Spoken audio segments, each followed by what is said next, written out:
be going into division. This particular bill seeks to repeal and replace the Betting, Lotteries and Gaming Act, Cap 131, to provide for a legislative framework for the regulation of gambling in Kenya and also incorporate safe gambling principles in the gambling sector. The bill seeks to regulate betting, casinos and other forms of gambling, including the authorization of prize competition, public lotteries, media promotions, among others.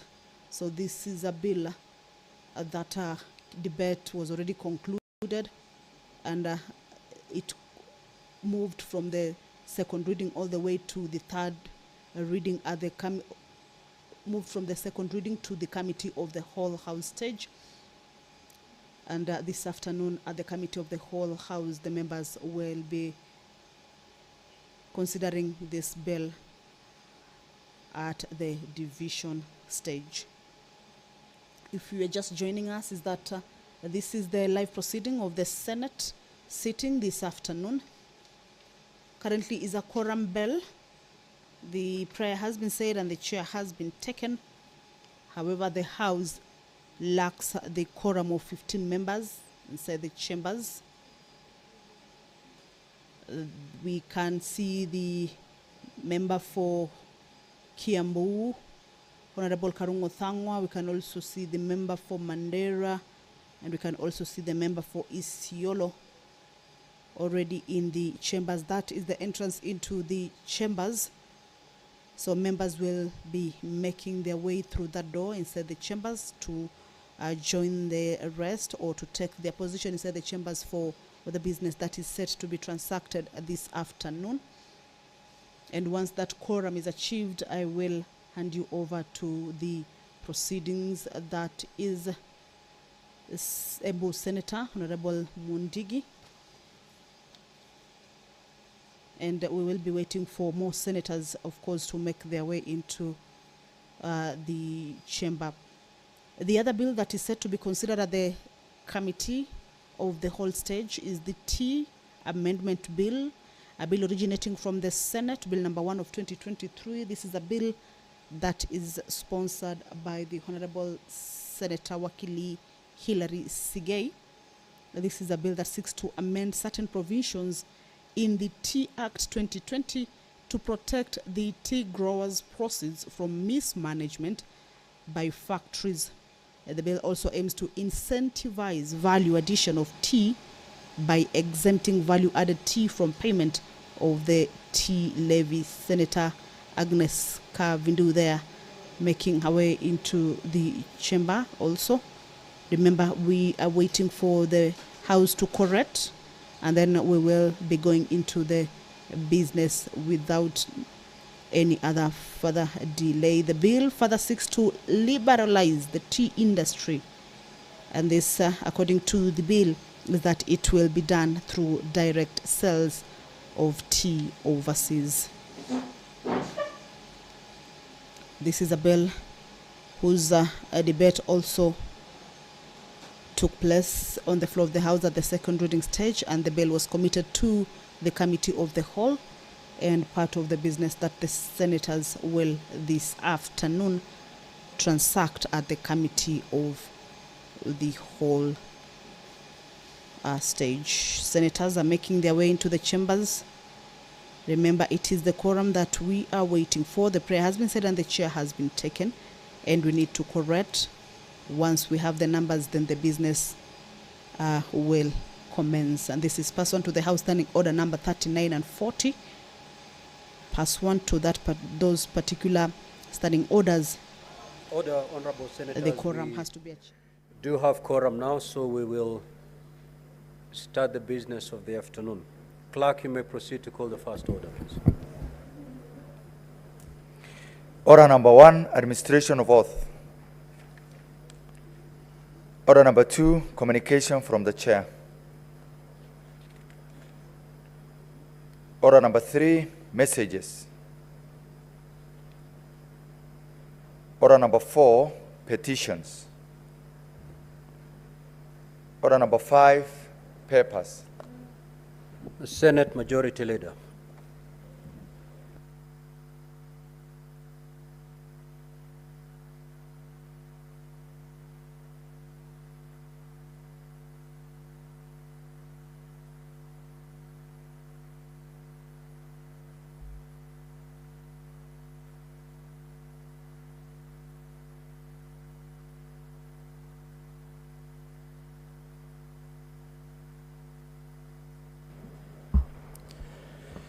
Mr. Speaker, sir, I beg to lay the following papers on the table of the Senate today, the 25th September 2024.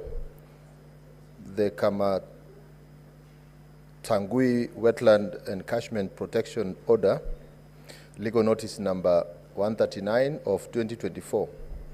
The Fafi Wetland Catchment Plan, Management Plan, legal notice number 144 of 2024. The Enyam Mpui Wetland Catchment Protection Order, legal notice number 142 of 2024. The Meroroni Mabruk Wetland Catchment Protection Order, legal notice number 143 of 2024. The Siani Wetland Catchment Protection Order, legal notice number 144 of 2024. The Kibirong Wetland Catchment Protection Order, legal notice number 145 of 2024. Reports of the Auditor General on the financial statements of the following hospitals for the year ended 30th June 2022. Bungoma County Referral Hospital, County Government of Bungoma. Bumula Sub-County Level 4 Hospital, County Government of Bungoma.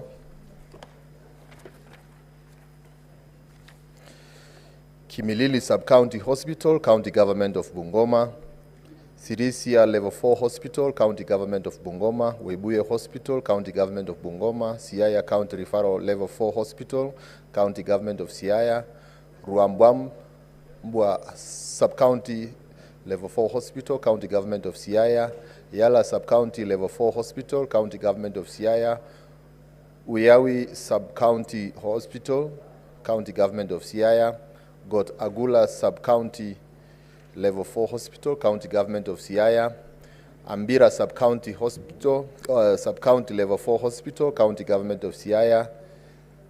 Sigomere Sub-County Level 4 Hospital, County Government of Siaya. Madiani Sub-County Level 4 Hospital, County Government of Siaya. Tigoni Level 4 Hospital, County Government of Kiambu. Kigumo Level 4 Hospital, County Government of Kiambu. Lari Level 4 Hospital, County Government of Kiambu. Karatu Sub-County Level 4 Hospital, County Government of Kiambu. Thika Level 5 Hospital, County Government of Kiambu. Nyathuna Level 4 Hospital, County Government of Kiambu. Lusingeti Level 4 Hospital, County Government of Kiambu. Wanginge Level 4 Hospital, County Government of Kiambu. Subukia Sub-County Hospital, County Government of Nakuru. Bondeni Sub-County Hospital, County Government of Nakuru. Langalanga Sub-County Level 4 Hospital, County Government of Nakuru. Naivasha Sub-County Level 4 Hospital, County Government of Nakuru. Kisumu County Referral Level 4 Hospital, County Government of Kisumu. Nyagoma Level 4 Hospital, County Government of Kisumu. Nyakash County Level 4 Hospital, County Government of Kisumu. Muhoroni County Level 4 Hospital, County Government of Kisumu. Masongo Sub-County Level 4 Hospital, County Government of Kisumu. Rabwor Sub-County Level 4 Hospital, County Government of Kisumu. Lumumba Sub-County Level 4 Hospital, County Government of Kisumu. I beg to lay. Next order, Clerk.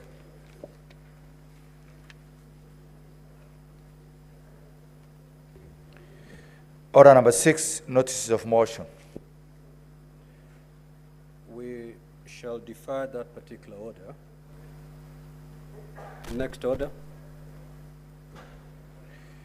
Order number 7, questions and statements. The Honorable Senator for Nairobi County, Senator Edwin Sifuna. You had sought time to substantiate certain claims that you made. You may now proceed to substantiate.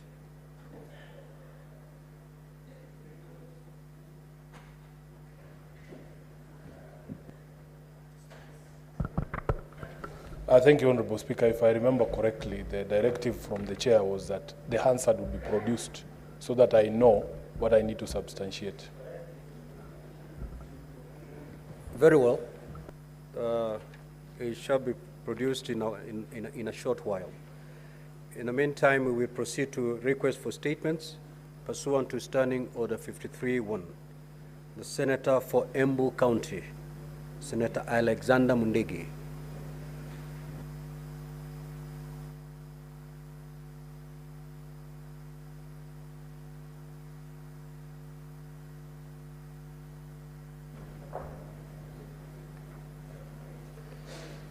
Request for statement on rising cases of fires in boarding secondary countrywide.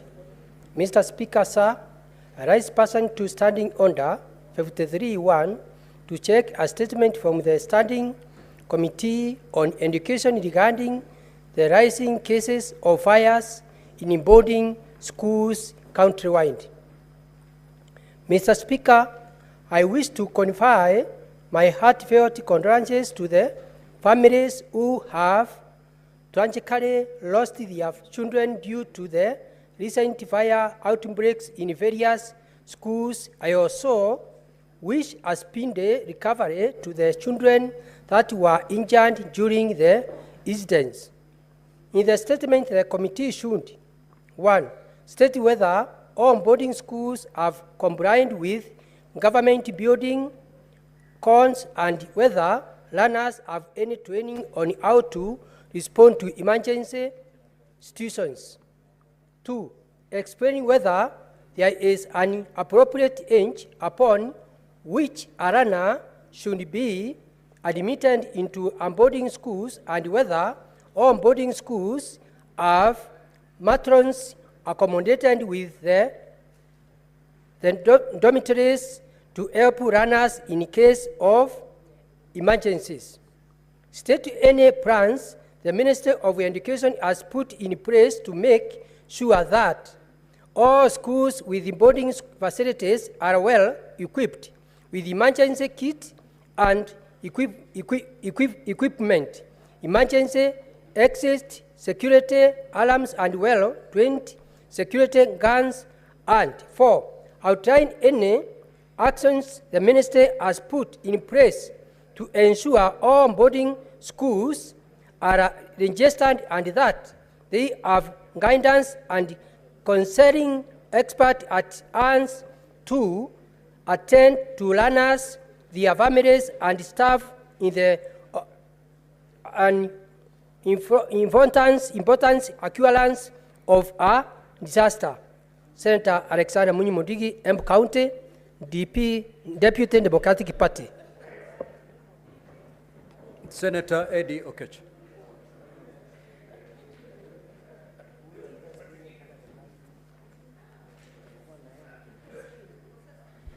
Mr. Speaker, thank you and good afternoon. I rise pursuant to Standing Order number 53-1 to seek a statement from the Standing Committee on Land, Environment and Natural Resources regarding a clash over the copper and gold mines in Nyatike sub-county in Migori County, which occurred on 14th September 2024. Mr. Speaker, in this statement, the committee should investigate the circumstances that led to the clash at the Makalda copper and gold mines, which resulted in multiple injuries and the destruction of vehicles, outlining any measures the government has put in place to prevent recurrence of such incidences. Mr. Speaker, in that statement also, the committee should provide details of all local and foreign miners operating in the Makalda and Osiri copper and gold mines in Nyatike sub-county and in Masara copper and gold mines in Suna West sub-county, all in Migori County, and confirm whether they are licensed and compliant with the mining strategic mineral regulations of 2017. Mr. Speaker, in the statement, the committee should also ascertain whether there are any corporate social responsibility, commonly known as CSR, projects initiated by the foreign miners in the local community and determine how they are addressing environmental degradation. Mr. Speaker, the committee should also establish whether the foreign miners are conducting CSR activities through the Copper Hill Exploration and Mining Resources Company Limited or the Macalda Copper Hill SACCO or otherwise, and also clarify their role in protecting the mines.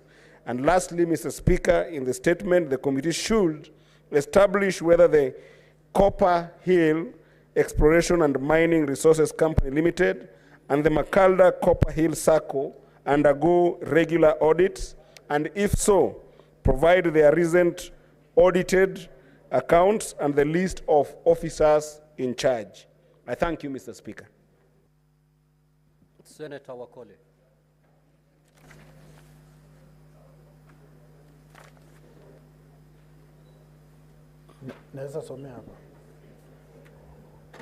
Thank you, Mr. Speaker, sir. Request for statement on the fate of casual workers serving in the Health Department of Bungoma County Government. Mr. Speaker, sir, I rise pursuant to Standing Order 53-1 to seek a statement from the Standing Committee on Labor and Social Welfare concerning the fate of casual workers serving in the Health Department of Bungoma County Government. In the statement, the committee should, 1, explain whether there are any plans to regularize the employment of over 700 casual workers in the Health Department of Bungoma County Government, either by placing them on contractual or permanent and pensionable terms. 2, clarify whether the advertisement made in August 2024 for various vacancies, including clinical officers, medical officers, and pharmacists, to be filled by the County Public Service Board of Bungoma County, was internal or external, and provide reasons why the nature of the advertisement was not specified. 3, define the conditions and terms under which the casual workers are presently delivering services to the county. Senator Wafula Wakoli David, MP, Senator, Bungoma County. Thank you, Mr. Speaker, sir. Senator Hamida.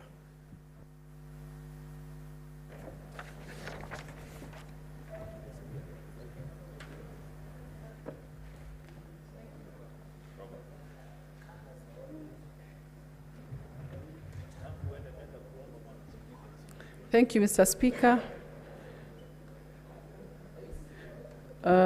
My statement is regarding mental health clinics and availability of qualified mental health care providers in each county.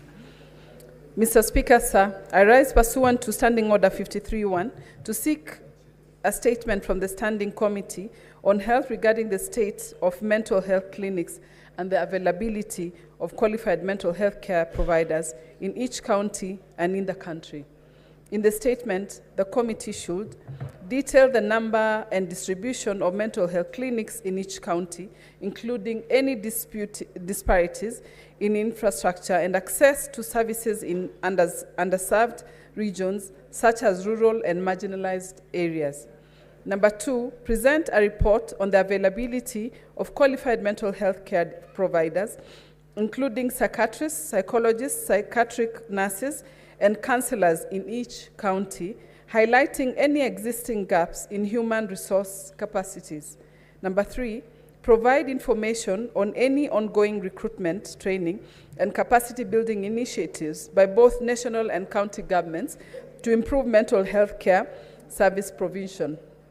Number 4, highlight current government strategies, budgetary allocations, and any collaborative efforts with county governments aimed to improving in mental health services, particularly in counties facing shortages of clinics or qualified personnel.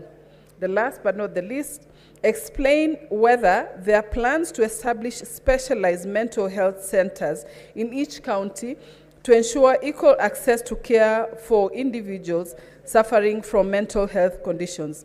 I thank you, Mr. Speaker. Senator Miraj.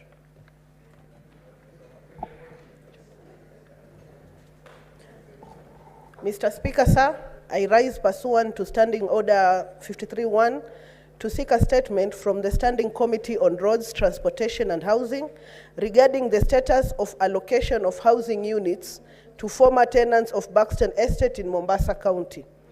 Mr. Speaker, sir, the Standing Committee on Roads, Transportation and Housing, in its report on a petition to the Senate by Mr. John Tsuma and other residents of Buxton Estate regarding eviction from and the demolition of Buxton Estate in Mvita constituency of Mombasa County, recommended, among other things, that the county government of Mombasa should allocate its share of 184 housing units to former tenants or petitioners, and 2, the State Department of Housing and the County Government of Mombasa to develop a mechanism to ensure the remaining 336 tenants, petitioners, acquire units in Buxton Estate through tenancy purchase scheme under the National Housing Fund and submit a report to the committee within 60 days.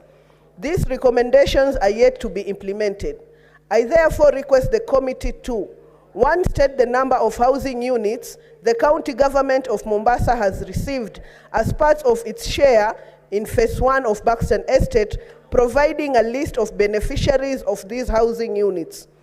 2, explain why the county government has not yet issued commitment letters of its share of the housing units to the 184 former tenants of Buxton Estate and the additional 336 former tenants who are to acquire the units through the tenant purchase scheme. And 3, state reasons for the delay in allocating housing units to the former tenants past the timelines of the relocation action plan. Mr. Speaker, sir, I rise again on pursuant to Standing Order 53-1 to seek a statement from the Standing Committee on Finance and Budget regarding the steps taken by the Central Bank of Kenya, CBK, in maintaining banking hygiene with specific reference to cases of accounts of deceased persons. Mr. Speaker, sir, many banks in Kenya subject the common wananchi to a lot of unnecessary anguish, especially whenever there is a death of an account holder, customer involved. Mr. Speaker, sir, one such case involves Miss Nur Ali Islam Jaizan, a widow of the late Anwar Muhammad Bayusuf. They owned a transport firm called Bayusuf Brothers Limited and operated on an account with Diamond Trust Bank.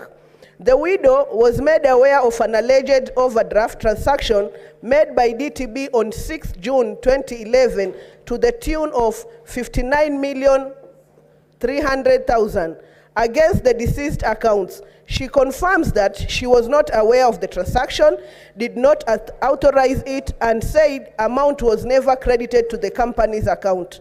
As the account was dormant with zero balance during the period of the overdraft was alleged to have been made. On further inquiry, the bank claimed the deceased issued the instructions, but in the absence of any documentation, it is difficult to verify this transaction claim. Mr. Speaker, sir, the DTB went ahead and auctioned land number 194, section 6 MN for cash 70 million, as well as the company tracks following the due legal process, and still claims an outstanding balance of more than 17,628,748. Yet, the total outstanding amount of cash, 52,371,252, has since been fully settled. Mr. Speaker, this prompts the widow to lodge a complaint with the Department of Banking Fraud at Mombasa branch of the CBK. To no avail, since the information sought has not been forthcoming. Contrary to Article 35(1)(b) of the Constitution of Kenya 2010, in the statement, the committee should, 1, outline any steps the Central Bank of Kenya, CBK, has taken to resolve the matter and furnish the Senate with an elaborate report detailing compliance with regulations. 2, explain specific measures CBK took to sanction DTB for failing to provide its customer the information sought, and disclose full information on who authorized the loan and the transactions therein. And 3, state the measures taken by the CBK to ensure that businessmen do not suffer from predatory lending. Senator Miraj Abdullahi, date 23rd September 2024. Thank you, sir. Senator Miraj, you had another statement. Good. Senator Wakili Sige.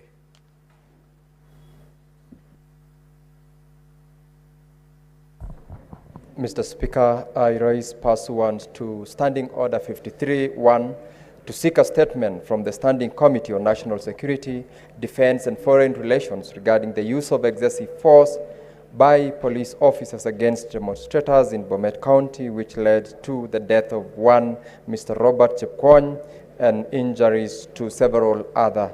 Mr. Speaker, sir, small-scale tea farmers in Bomet County came out in their numbers on the 18th of September 2024 to demonstrate against perceived exploitation and low tea bonuses.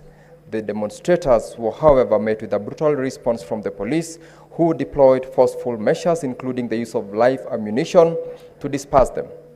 This tragic action led to the death of Robert Chepkwony, a 27-year-old resident of Chepkitach in Kimori village, and caused injuries to several others. Among the injured persons, Mr. Speaker, were Mr. Jafet Kipkirui Tawet, a 32-year-old resident of Chepkesio village, who sustained a gunshot wound to his thigh, and Mr. Gilbert Kipyegon, a 17-year-old boy of Chemusore village, all from Mogogoshia Quad, who still has a bullet lodged in his knee. Mr. Speaker, sir, this tragic incident has sparked outrage within the community, highlighting deep-seated issues between the tea farmers and players in the tea processing sector, and raises serious concerns about the way law enforcement officers handle public demonstrations. I therefore request the committee, Mr. Speaker, in the statement 2.1, provide a detailed account of the events that led to the killing of Mr. Robert Chepkwony and injuries to others during the demonstrations by small-scale tea farmers on 18th of September 2024, specifically highlighting the involvement of and use of police. 2, explain the rationale for the use of force by police officers, stating whether they followed the established protocols for managing public protest. 3, the committee should provide a status update on the investigations into the tragic incident, outlining actions taken against the police officers involved, as well as measures put in place to guarantee accountability. And lastly, Mr. Speaker, the committee is requested to provide information on any support and or compensation processes offered to the injured protesters and to the family of the late Mr. Chepkwony. I thank you, Mr. Speaker. Senator S. Okenyuri.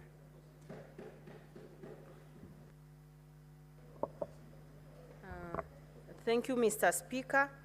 Request for a statement on the tragic death of Dr. Desri Mora Obwogi, a medical intern at the Gatundu County Referral Hospital, Kiambu County. Mr. Speaker, sir, I rise pursuant to Standing Order 53-1 to seek a statement from the Standing Committee on Health regarding the tragic death of Dr. Desri Mora Obwogi, a medical intern at Gatundu County Referral Hospital, Kiambu County, in a suspected case of suicide.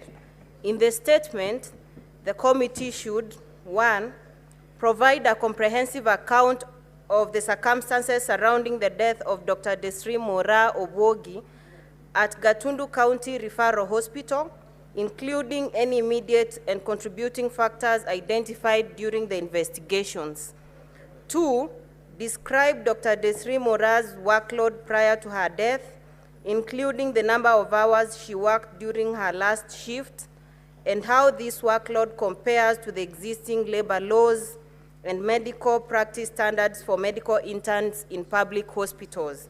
3, indicate whether Dr. Mora requested a transfer from Gatundu County Referral Hospital prior to her death, and if so, provide details on the reasons for this request and why it was not acted upon, while also providing information on how many medical interns have sought or obtained transfers from the hospital in the past year, including the reasons for those transfers and any other patterns of dissatisfaction with working conditions.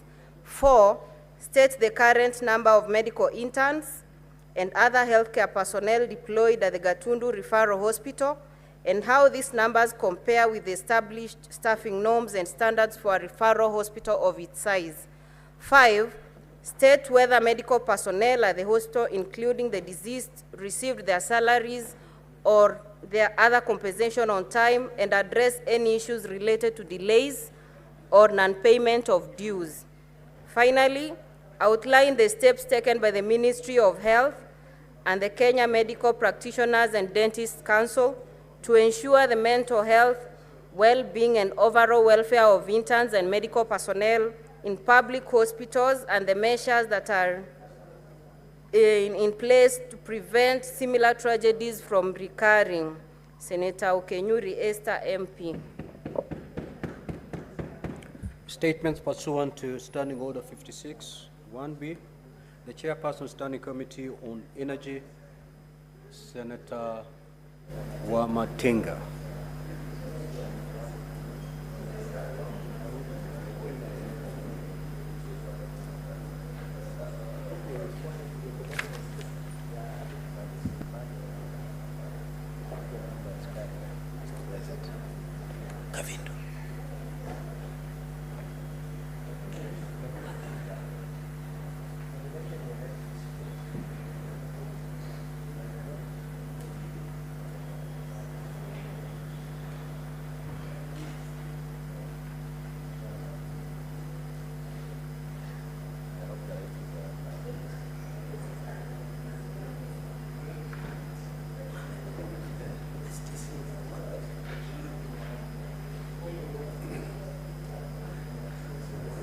What is your point of order, Senator Sifuna? You know, certainly it cannot be a point of order. Mr. Speaker, I just wanted to remind you that I have now obtained the Hansard. Perhaps you can direct what you needed me to do. Yes, once we are done with the statements, I'll give an opportunity to proceed to substantiate. Speaker, I request that this matter be dispensed with. It's causing unnecessary tension in the country. There's no tension, Honorable Senator. Absolutely no tension. Proceed. Thank you, Honorable Speaker. You know, he's also my member of the committee. I don't know why he wanted to interrupt. Honorable Speaker,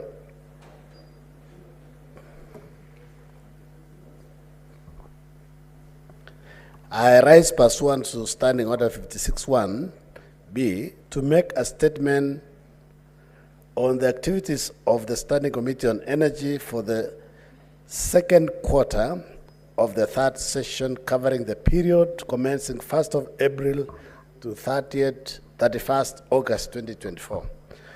Honorable Speaker, during the period under review, the committee held a total of 28 sittings, during which it considered and concluded on 11 bills, no one bill, and one inquiry.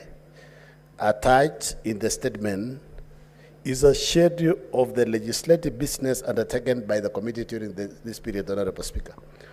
Honorable Speaker, sir, during the period under review, the committee considered and concluded 9 statements.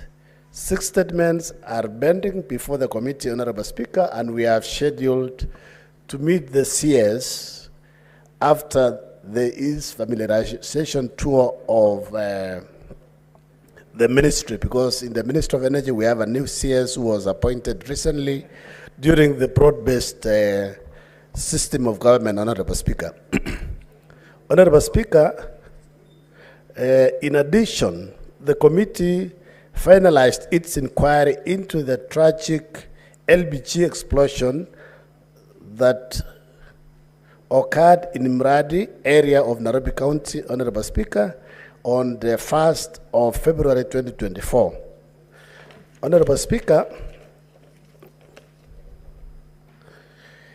in the previous session, the committee concluded an inquiry into the high cost of electricity in the country. We went round met stakeholders, Honorable Speaker, and their recommendations that the committee has made, including unlocking. There was a memorandum put in by the National Assembly in issuance of new PPAs, Honorable Speaker, and there is a motion already before this House that we will be requesting Senate to resolve to unlock that particular memorandum, Honorable Speaker, so that the Ministry of Energy and Kenya Power will go ahead and unlock this issue so that we don't run short of electricity in the near future, Honorable Speaker, because with the affordable housing program that's going on, we anticipate there'll be many people who would want to join the grid in the next 1 or 2 years, Honorable Speaker. Honorable Speaker, as I conclude, I wish to highlight a significant challenge that has been severely constrained the committee's operations. Are you aware, Honorable Speaker, the Senate was hard hit by budget cuts, and since July up to date, Honorable Speaker, the committee has not been able to go for any retreat or even meet outside the presence of Parliament, Honorable Speaker, because of lack of resources. I hope the liaison committee and the House Business Committee will sit down and resolve these issues so that we can undertake business outside the presence of Parliament, Honorable Speaker. Honorable Speaker, I believe that is what we had, and I wish to table. The Chairperson, Standing Committee on Finance and Budget.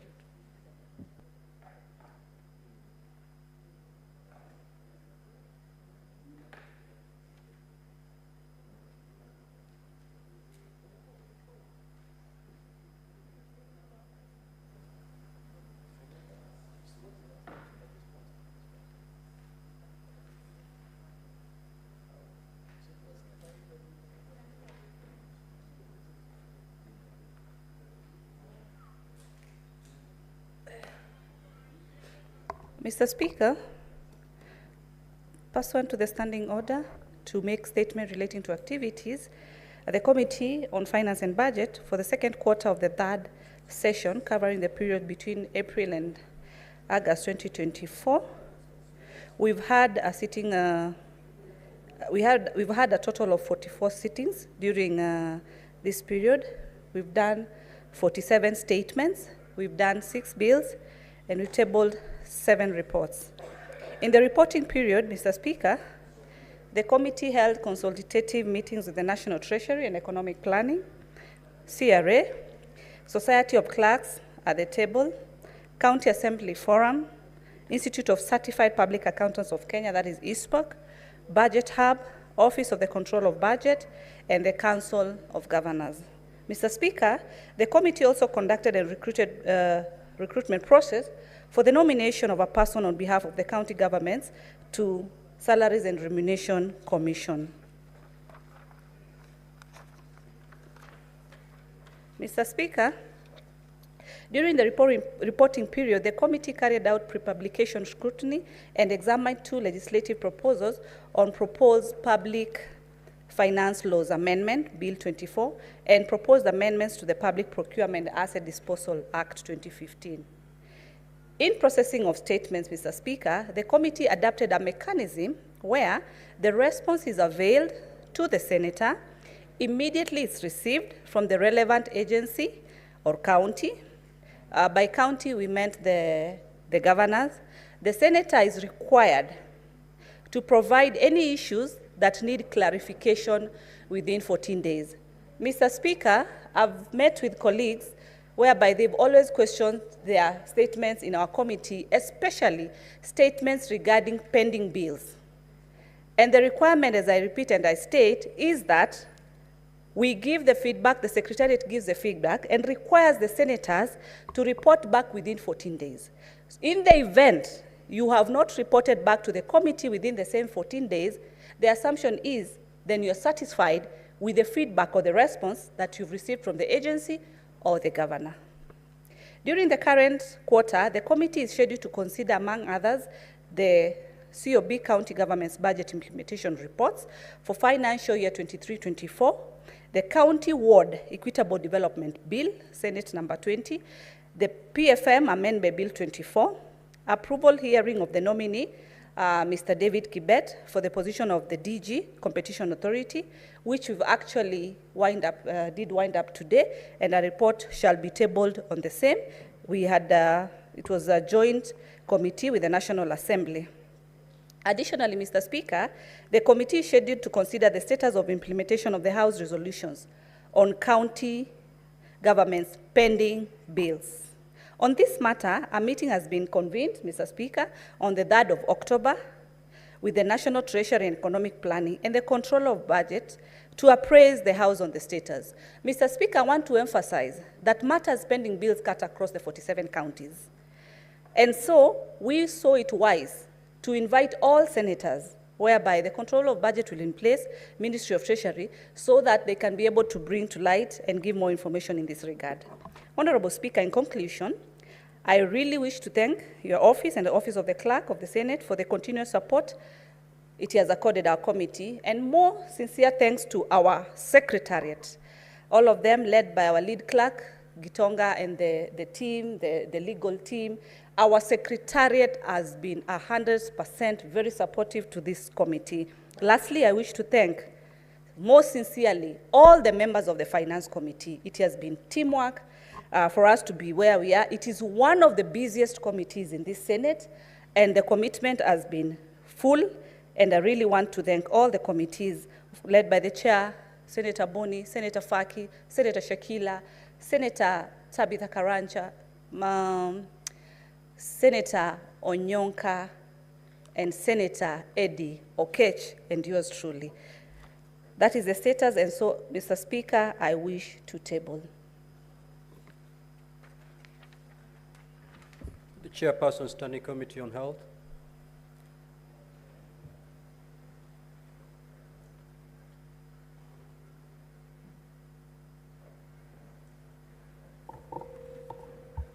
Thank you, Mr. Speaker. I rise pursuant to Standing Order 56(1)B to make a statement related to the activities of Standing Committee on Health for second quarter of third session covering period between April to August 2024. During the period under review, the committee held a 28 sitting, during which it considered 1 legislative proposal, 12 statements, 2 petitions, and undertook the county oversight and networking visit. Attached to this statement is a schedule of legislative business considered by the committee. Mr. Speaker, during the period under review, the Speaker of the Senate conveyed the Senate message from the Cabinet Minister, the Ministry of Health forwarding the names of Mr.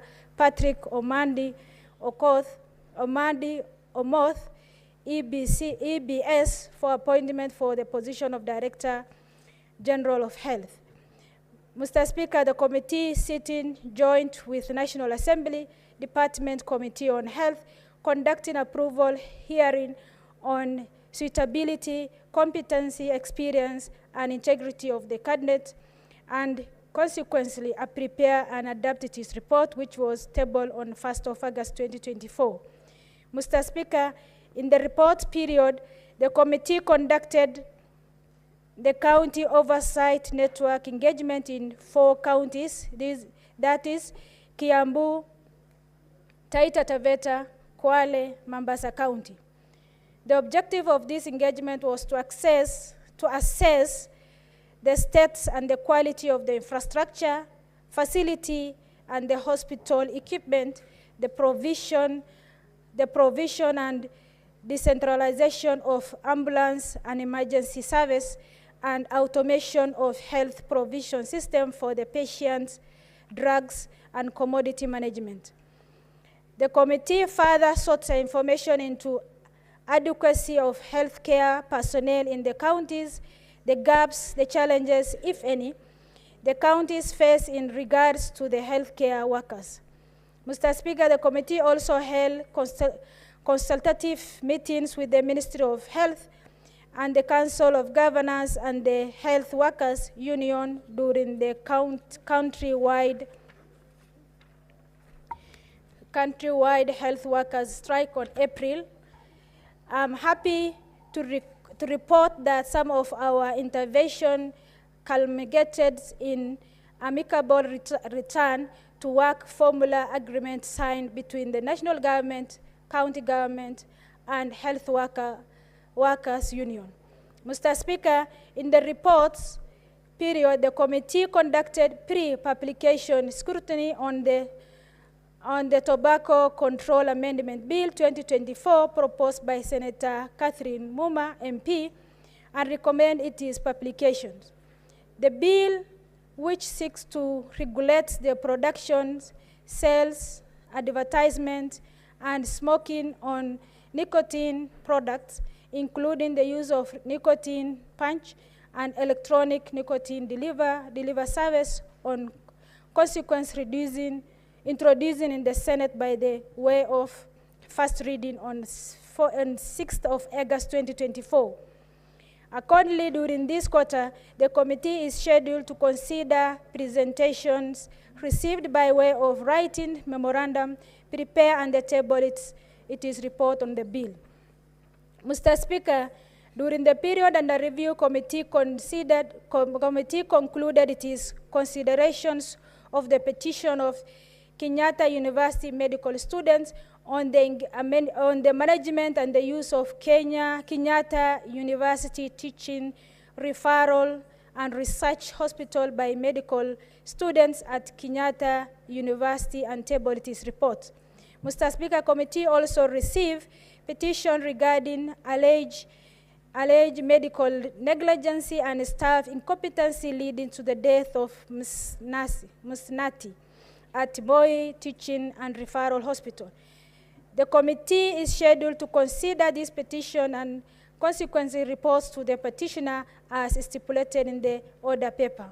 Mr. Speaker, during the period under review, 12 statements were referred to the committee for consideration, increasing the tiling of the pending bills to the 47. It is noteworthy that the committee has also concluded the consideration of 37 statements of the 48 statements referred to it, representing the completions work the rate of 44%, whereas the committee has sought a response from relevant agency and the majority of the responses received have been unsatisfactory or contain inadequate information.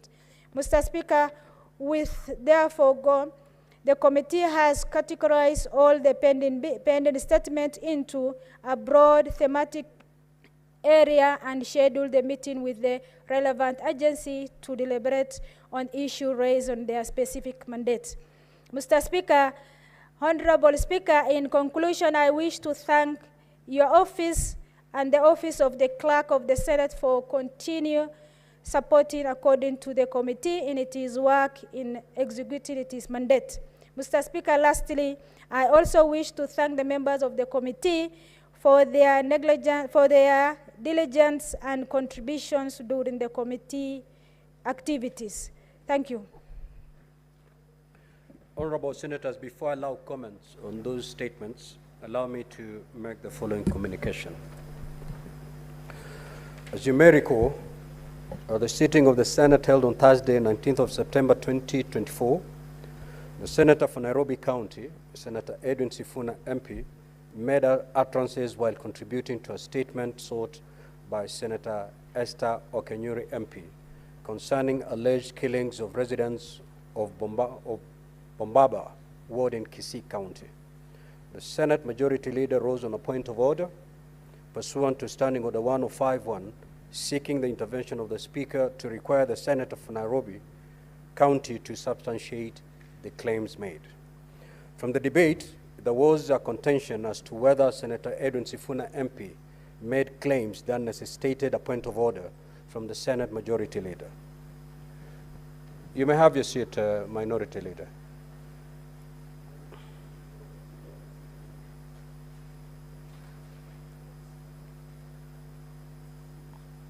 The chair thereafter requested for the Hansard report to be availed in the next sitting. The requirement by the Speaker in this matter was to do the following. 1, establish the connection between the point of order by the Senate Majority Leader and the utterances made by the Senator for Nairobi City County. And 2, make a determination on whether substantiation is indeed required. Honorable Senators from the Hansard of that day, I have established the statement made by Senator Edwin Sifuna MP, which stated the point of order by the Senate Majority Leader to be the following, and I quote, even this young member of County Assembly, MCA from Wajir, was plucked from the streets of Nairobi. We would want all of us leaders to take a very strong position and ask William Ruto. We will not ask him about the other promises he will break, even if he does not build the roads and stadiums he promised us. Can he please stop killing us, stop abducting people and bodies showing up in quarries? Now, honorable senators, Standing Order 1051 states as follows. A senator shall be responsible for the accuracy of any facts that the senator alleges to be true and may be required to substantiate any such facts instantly. Having reviewed the Hansard record, I rule that the utterances by Senator Edwin Sifuna MP need substantiation pursuant to Standing Order 105. That being the case, I direct that Senator Sifuna tables evidence to his statement. Further, pursuant to the Standing Order 105-2, a senator is required to substantiate the allegation instantly or not later than the next sitting day, failure to which the senator shall be deemed to be disorderly within the meaning of Standing Order 121. So the Senator for Nairobi, you may proceed to substantiate if you're ready.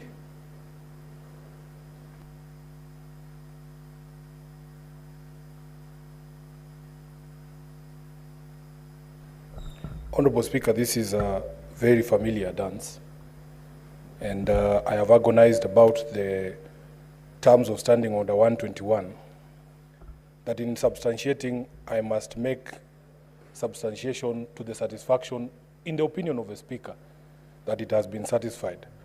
Honorable Speaker, I tried to put together some material, but I suspected that I was not going to be able to persuade you.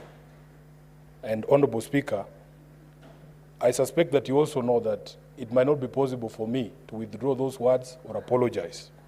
Honorable Speaker, therefore, I request that I sit down and await judgment as shall be directed by the Chair. I thank you, Honorable Speaker.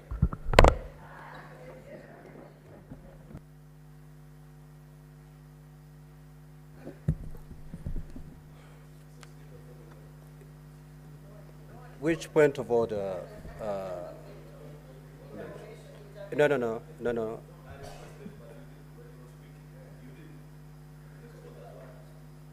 But how can it be out of order? He has declined to substantiate, and therefore sentence shall follow forthwith.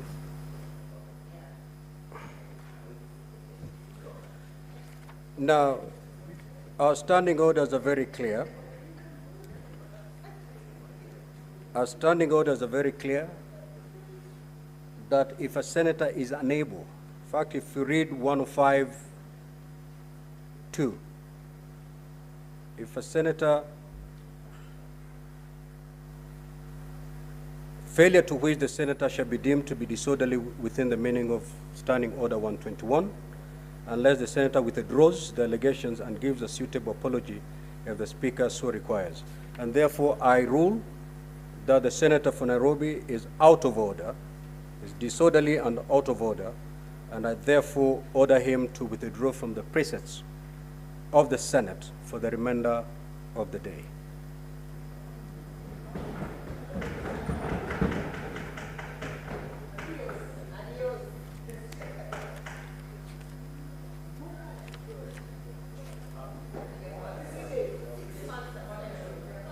But just to help other members, let me read Standing Order 101 so that it can help other members who would wish to make some allegations touching on certain offices. Standing Order 101.1 states as follows: neither the personal conduct of the President, nor the conduct of the Speaker, or the judge or any judge, nor the judicial conduct of any other person performing judicial functions, nor any conduct of the head of state or government or representatives in Kenya or any friendly country, or the conduct of the holder of an office whose removal from such office is dependent upon the decision of the Senate shall be referred to adversely, except upon a specific substantive motion, of which at least 3 days' notice has been given. So, honorable senators, as you debate, have Standing Order 101(1) in mind. We've had honorable senators making allegations against judges. We've had honorable senators make allegations against the president. So please be guided by the standing order of this House.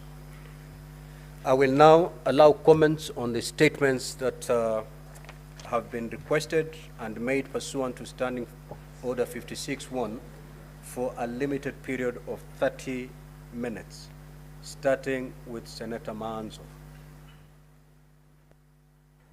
Thank you, Mr. Speaker. Mr. Speaker, I would like to comment on the statement by the Honorable Senator Wakil about the handling of police, demonstrators, and any other person. Mr. Speaker, our new constitution is very clear as to how to handle any suspect in the country, that if you are suspected of any crime, you should be taken to court within 24 hours if one has been arrested. That has not happened. Mr. Speaker, there is nowhere in our law abductions are a way of dealing with anyone or any extrajudicial matter, whether killing or keeping anyone in confinement, without the courts be aware, and that's why habeas corpus at times can be given. And secondly, Mr. Speaker, on the statement of the Kenyuri about the university doctor, student also, who passed on in circumstances which were suspected to be suicide. Mr. Speaker, the doctors have been demonstrating in the streets, and they demonstrated particularly about interns, and nothing much was done about it, and that's one of the results. Mr. Speaker, I think the health sector need to relook at the issue of interns, because interns are already doctors, having been in the university for 7 years, so that we do not have cases of frustration and the investigations like they are going on about that particular person. I thank you, Mr. Speaker. Senator Cheranke. Senator Boni. Thank you, Mr. Speaker. Mr. Speaker, the issue raised by the Senator of Bomet brings into focus the possibility of extrajudicial killings.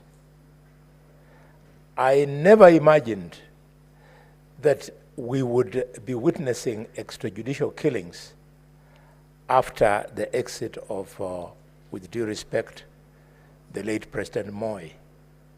Mr. Speaker, Robert Chepkwony, prime age of 27 years old, while exercising his right on the matter of the economy of his county, namely tea farming, was shot dead. I don't understand what the police are doing in our villages. Mr. Speaker, as one of the most tear-gassed leaders in this country, I've been tear-gassed many times, and severally life rounds have been shot around me. It is becoming so easy these days, Mr. Speaker, to see the police in villages releasing tear gas. You and I, and many of you, we used to only smell of tear gas whenever we would go on strike at the University of Nairobi. But these days, police are following villagers into their homes. They are hardening the youth. I think time has come, we should call the inspector of police, now he has settled into office. He acclimatizes us with the new way in which the police are using rubber bullets, tear gas, and live rounds. We must condemn this completely. Mr. Speaker, the issue raised by the Senator of Migori, gold mining and copper in Makalda. Mr. Speaker, this is only speaking for what is now a national problem. You go to Ikolomani in Kakamega, Rosterman in Kakamega, Masienze in Kakamega, Liranda in Kakamega, Mr. Speaker, same story. Mr. Speaker, we have to emphasize to the new minister in the Ministry of Mining that only companies that are licensed to do gold mining should be allowed to go to Nyatige, to Kakamega, to Marsabit, to West Pokot, and Taita Taveta, where we have the rich mineral resource. These white people, in the name of licenses for exploration, they are exploiting our resource. Imagine, Mr. Speaker, a company called Shanta has been in Kolomani exploring for the last 21 years. And the minister is there. I hope my good friend, Governor Joho, will live up to it so that we bring this to the end. Finally, Mr. Speaker, the issue of intern doctors. Colleagues, an intern doctor is not a student. An intern doctor is a doctor who is working in his first year of medical practice. He has already taken the Hippocratic oath. He can practice medicine anywhere and everywhere. Let the government recognize medical intern doctors as doctors, because that is who we are. And by the way, whenever you go to Mata Hospital, Nairobi Hospital, those young people you are seeing who are treating you, they are on call. And the first people to be on the first line of call in my profession are the young doctors, the interns. So the interns are there on duty doing locum. They're the ones who are taking care of you. And when it is difficult, they invite us, the senior doctors, to then step in. Let us give them their respect. And it's a shame that a country like this, where the doctor-patient ratio is so terrible that any doctor should be finding it difficult to find employment. Thank you, Mr. Speaker.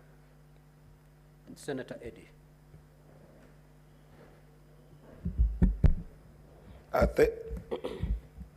Thank you, Mr. Speaker. I think I wanted to make a comment on Senator Sigei's statement. Mr. Speaker, you know this issue of police brutality, police force being misused on citizens, Mr. Speaker, is something that this House must fight. And Mr. Speaker, I was expecting that perhaps in that statement, probably the owner of that statement could have requested that one of the biggest motions that we had in this House at the time that we were faced with the lowest moment of our country, when the Gen Z movement was forced to visit this House to call Parliament to order, senators in this House, through the majority leader's motion, expressed themselves overwhelmingly on the issues of police brutality, on the issues of police mistreatment, and on the issues that goes with abduction, go with extrajudicial killing. And Mr. Speaker, it's disappointing that many moons after this conversation, the resolutions of this House that were sent to the President of this country, even a single of them has not been taken seriously. Mr. Speaker, we resolved in this House that those young people that were affected by that demonstration in terms of killing must be compensated, Mr. Speaker. There is no police who will ever know the magnitude of their deeds if those young people are not compensated. We said in this House, Mr. Speaker, that young people who have been abducted must be trailed and must be released from those abductions, Mr. Speaker. We said in our resolution in this House, Mr. Speaker, that those people, young people who are arrested and are in courts for crimes that don't make sense must be forgiven, Mr. Speaker. We said in this House, Mr. Speaker, that police who have meted on Kenyans extrajudicial killings and did things that are wrong to Kenyans must be brought to book, Mr. Speaker. Now you come to a situation where many months later, Mr. Speaker, there is a statement that needs to go to a committee over the same actions of the same policemen, Mr. Speaker. What are we doing? Mr. Speaker, I think that that committee, the first stop that the committee must go to is to go to the resolution of this House that went to the President and make sure that every single issue that was in that resolution, Mr. Speaker, must be implemented. Mr. Speaker, I felt it very badly the other day when multimedia students went to riot. Actually, they were demonstrating, they were not rioting. And Mr. Speaker, a policeman, actually 3 of them, ganged up on this young man, beat him up, broke his legs, he could not be able to move, and they tried to drag him, to take him into the vehicle. And this young Kenyan, a student who's just expressing himself, Mr. Speaker, when he could not be able to walk with this policeman to the car, you heard a policeman saying, and I quote, "Tumpatie dawa kidogo," Mr. Speaker. And this dawa was basically taking a tear gas canister and throwing it on the face of an already beaten and battered young man on his campus, Mr. Speaker. This is an issue that, as a House, we must sit on and work on it and finish it for once and for all, and it only starts by making sure that the resolution that we made in this House is implemented to the full, Mr. Speaker. And Mr. Speaker, my last comment will be on the issue of mental health, Mr. Speaker. We passed, when we were in Turkana, Mr. Speaker, and I know that this year we are also going to Busia. In fact, a few weeks we'll be going to Busia on the Senate Mashinani. When we were in Turkana, Mr. Speaker, we did pass one of the most important bills on community health promoters, Mr. Speaker. But if you look at the status of some of the officers who are working even in government, mental health has become a serious crisis in this country, Mr. Speaker. In Eldoret, for instance, Mr. Speaker, almost 11% of cases of suicide because of mental health is going on, Mr. Speaker. I think that in a place like Migori County, where I come from, Mr. Speaker, it will be important to expand the community health promoters network to also include some community health promoters who can be able to help our people. I thank you, Mr. Speaker. Senator Mungatana. Asante Bwana Spika kwa kunipa nafasi hii, na mimi nitoe maoni yangu kuhusu maneno ambayo yaliwekwa hapa mbele na mwenyekiti wa kamati ya kawi ya bunge hili. Bwana Spika, mimi na Kenya nzima tulishuhudia wakati Waziri Chirchir alipokuwa waziri wa kawi, Kenya nzima ikienda gizani ama kukosa taa, kukosa umeme kwa usiku mzima, Kenya nzima. Jambo hili lilikuja likaregelewa wakati waziri mpya Bwana Opiyo Wandayi alipochaguliwa. Punde tu akaenda kufanya sherehe, tena Kenya nzima ikawa katika hali ya giza. Na nyakati hizi zote mbili, aibu zote hizi mbili ambazo Kenya, ambao ni uchumi mkubwa katika bara Afrika, ilipata, tumeelezewa kwamba kuna shida ya kubeba ama uchukuzi wa ile kawi, instability katika kubeba ile kawi kutoka sehemu moja mpaka ingine. Na tumeambiwa kwamba shida ni kwamba KETRACO wanapata shida kwa sababu ya kukosa yani instability ya ile system, kukosa yani instability ya ile system.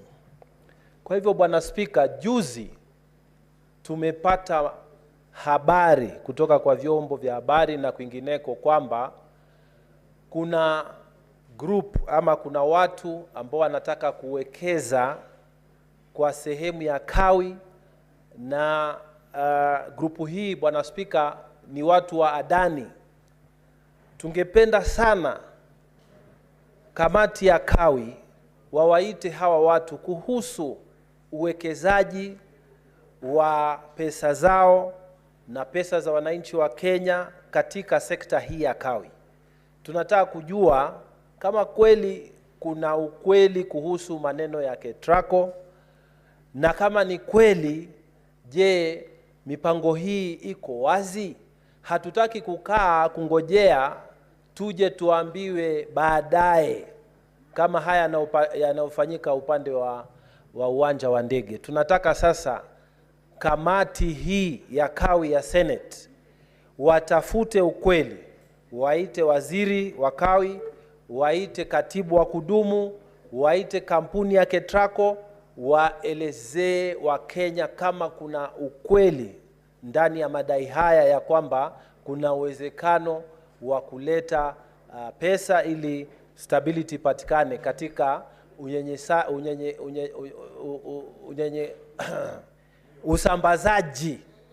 usambazaji wa Kawi katika Kenya hii. Ya pili na mwisho, Bwana Spika, nimefurahi sana na ninampongeza Mheshimiwa Hamida kwa vile ameashughulikia sana mambo ya afya ya kiakili. Mimi ningependa wakati kamati hii inaangalia kuhusu swala la alilolileta hapa kwa bunge hili, kwamba ikiwezekana tunataka kujua kama kungewekwa pesa ama investment katika kila kaunti ya Kenya kwa ajili ya wafanyikazi wa serikali ambao wanapata shida ya kimawazo, haswa wale ambao wanafanya kazi za usalama. Ingekuwa ni jambo la maana kamati pia iangalie kama kaunti zote tungekuwa na centers ama mahali ambapo wafanyikazi wa kiserikali haswa wa sekta ya usalama wao wanaenda na kupata usaidizi, kwa sababu Bwana Spika, tumepata shida nyingi na habari mbaya ya watu wetu ambao wanafanya kazi kwa kitengo cha usalama. Unasikia mtu ameenda na aliyaona kule alikoenda, kisha mwisho akakimbia ile kazi kwa sababu ameona mazito na ile kazi ameiwacha. Watoto wanaumia, amerudi kwenda kazi za mjengo kwa sababu kule hawezi kwenda tena. Na tunapoteza watu wengi ambao wangeendelea kutusaidia kwa upande wa mtengo wa usalama. Kwa hivyo tunaomba kama hiyo kamati ya Senate inaangalia mambo hayo, waangalie pia uwezekano wa kutoa recommendation kwamba kila county tuwe na mahali ambapo watu wa serikali, wafanyikazi wa serikali wanaweza kwenda kupata usaidizi kwa mambo ya mental health. Asante sana Bwana Speaker. Senator Orwoba.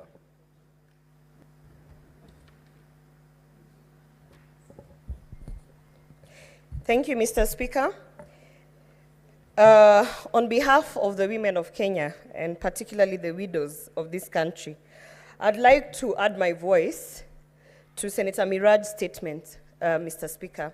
For those who have been following, Senator Miraj has highlighted a case where you have a widow who is following up on properties that were owned by the family, particularly the husband, and a bank account was used to take an overdraft of 59 million.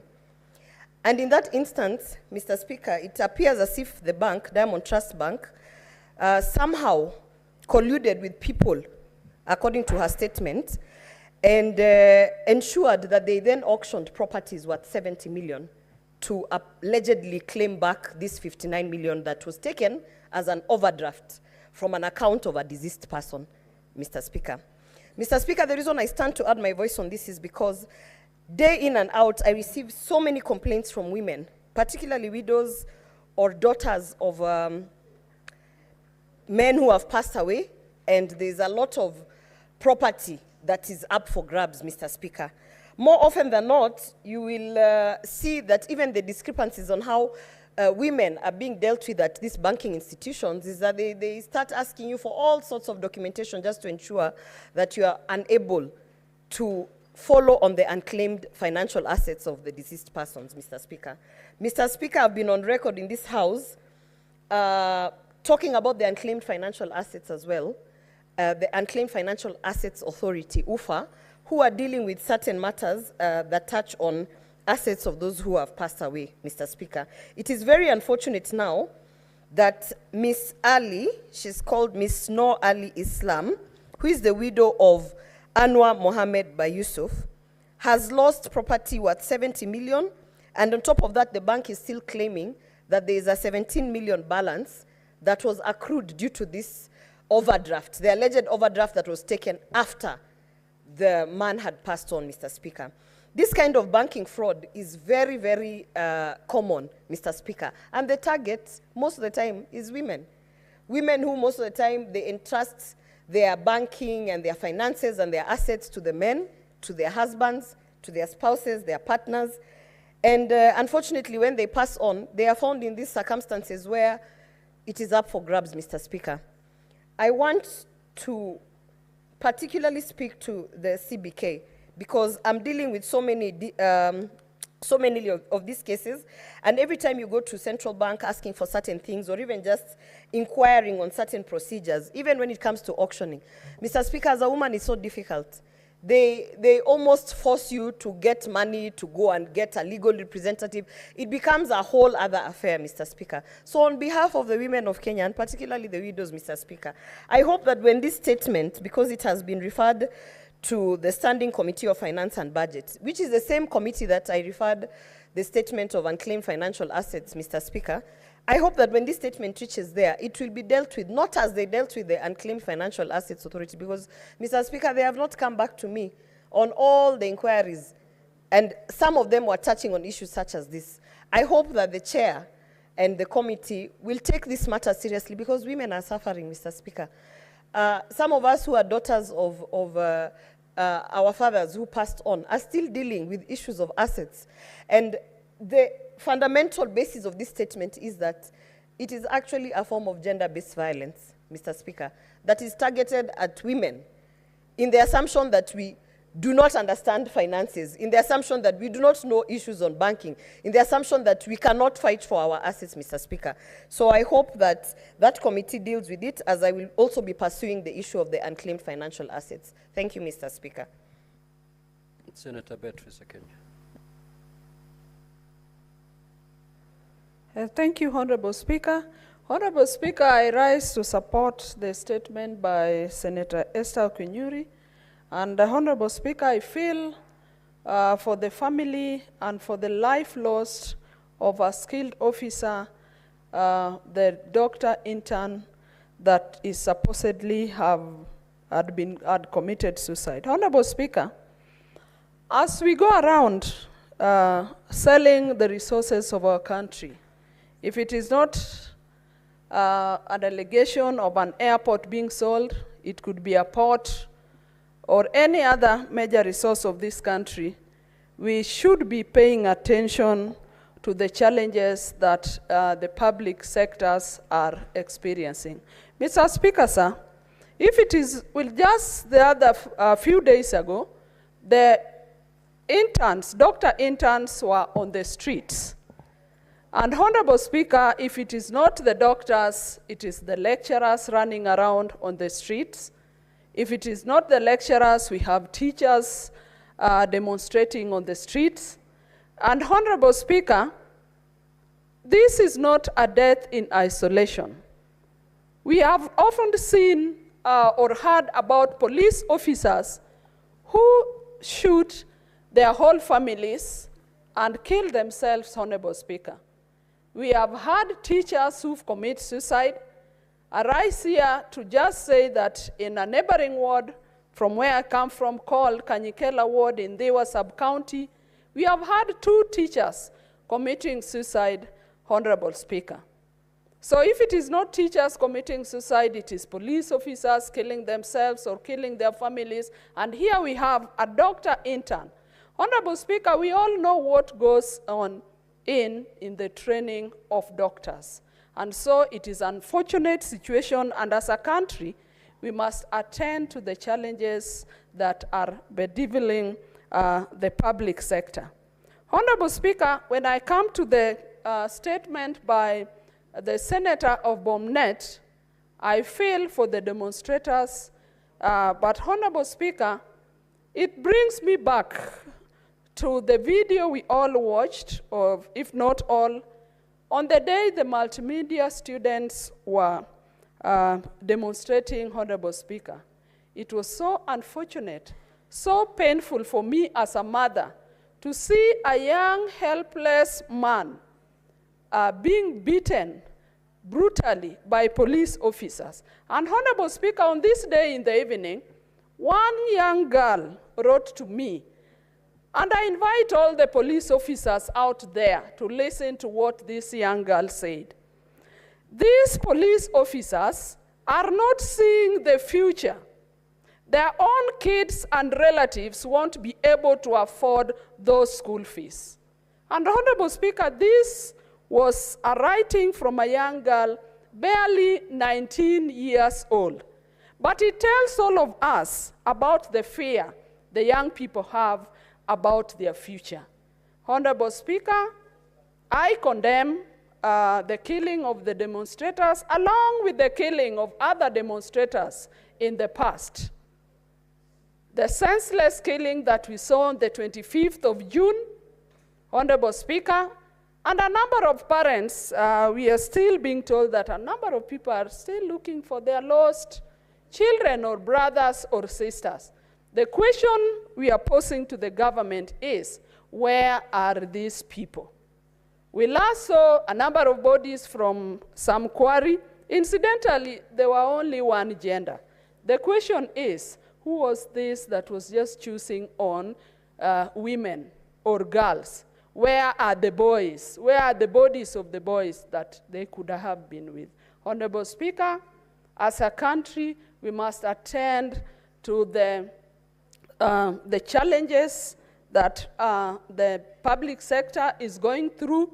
If it is low investment, as a country, we must look into it. I feel for the intern doctor. I feel for all the Kenyans who go through that suffering. Mr. Speaker, sir, I support.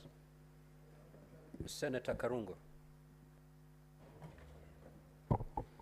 Thank you very much, Mr. Speaker. Mr. Speaker, I want to comment on the statement that was requested by Senator Miraj Abdullahi on the issue of Buxton. Yes, it is true at the Committee of Roads and Transportation and Housing, we looked into this matter and concluded the issue. But it is very sad to hear that the county government of Mombasa has not implemented the resolutions or the recommendations that we gave. That is to share the housing units to the 184 former tenants of Buxton Estate. And Mr. Speaker, it's also sad to note that the same people who had requested, who has petitioned this house, and that's why we investigated this issue, have not benefited from the ruling or the recommendations of our committee. Mr. Speaker, we are going to look into this issue again by inviting the governor of Mombasa, because it is sad that this house is taken for a ride, or they are not taking our resolution seriously, and when it comes to the county governments, Mr. Speaker. And I'm going to join that statement with the other statement that was requested by Senator Esther Okenyuri on the issue of Dr. Desri Mora Obogi. As Kiambu, we have lost a doctor who it is said that she died of suicide at the Kiambu Gatundu County Referral Hospital, Mr. Speaker. I would urge the Committee of Health to invite the governor of Kiambu to come and explain the working conditions of the people or the doctors in these hospitals, Mr. Speaker. Because we realize that doctors in Kiambu County, first of all, they don't get their salaries on time. And second of all, Mr. Speaker, they were moved from the NHIF that we all know that covers their medical expenses to a private insurance company called MUA, Mr. Speaker. And I brought that statement here, and it is almost a year, and the Committee on Health has not responded, neither invited the governor of Kiambu to come and explain, Mr. Speaker. So I recommend that the governor should be here so that the working conditions of doctors in Kiambu County are well taken care of. Because you cannot go to a doctor to get treatment, yet the doctor is sick himself or is suffering from something, Mr. Speaker. So they should be taken care of mentally, financially, and even working conditions, Mr. Speaker. So I support those two statements. Senator Professor Tom Ojende. Thank you, Mr. Speaker. Mr. Speaker, I rise to support the statement on copper and gold mining in Nyatike sub-county in Migori County as a statement that mirrors mining in various parts of this country. I think we've had the Kakamega mines, same framework. We have mining in other counties, including Siaya County. Mr. Speaker, this statement speaks to political interest in the mining industry and the need to ensure that those who engage in these activities under the Mining Act comply with the law and ensure that all and sundry who engage in mining through subsidiaries and companies, and Mr. Speaker, there's a growing infiltration of Chinese miners who go into counties, get into arrangements with some of our governors and county governments. And Mr. Speaker, what we witnessed in Makalda, in Migori, is an embarrassment, where the governor and an MCA were involved in scuffles because of the lack of understanding and or clear compliance with the legal framework that governs mining in that area, and clear interests, Mr. Speaker, that are palpable. Mr. Speaker, I know Makalda has been an area where gold and copper have been mined by individuals for a long time. And I think a lot of Migori, as a county, has that problem. Mr. Speaker, the Environment and Land Committee needs to put to a halt sporadic problems that arise in various counties in this country because of unregulated mining. We have seen, even in Kwale County, we have issues touching on mining. I call upon, Mr. Speaker, the chair of the Committee on Lands and Environment to visit Migori County. This will help as an example, in my view, to have a clear framework between the role that counties play and the shares that counties get from mining, because such shares, Mr. Speaker, go well into activities or CSR that will ensure that residents of the particular county benefit from mining activities. We know, for instance, the ratios involving, we've had ratios involving mining where both national and county governments ought to benefit from the activity. But the activities, Mr. Speaker, sir, must be regulated first. Mr. Speaker, I hope that this statement by Senator Eddie Okech will lead to this committee visiting Makalda so that we can ascertain, Mr. Speaker, the framework that governs the mining of copper and gold in Migori County, because that will then also, Mr. Speaker, help with the regulation of mining so that other counties can also learn from this framework, because the Migori one is a big embarrassment and has exposed this sector and the role that foreigners play in mining and basically in prospecting, mining, and commercialization of minerals that we know under the Mining Act essentially belong to government. That is the first, the Mining Act. Minerals and mineral oils belong to government. But we now see that delicate framework between the national and the 47 county governments. Mr. Speaker, this is an important feat. I ask the chair, Mr. Methu, aside his other Murima activities, to focus on this area. Thank you, Mr. Speaker. Senator Mundigi.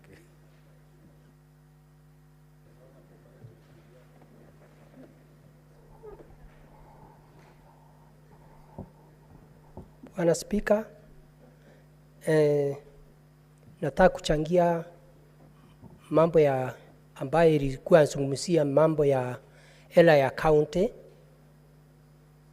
Yangu ni kusema ni asante sana kwa wale magavana ambaye tumewaona wa Senator Mundigi, unachangia zile statements ambazo zimeuliziwa?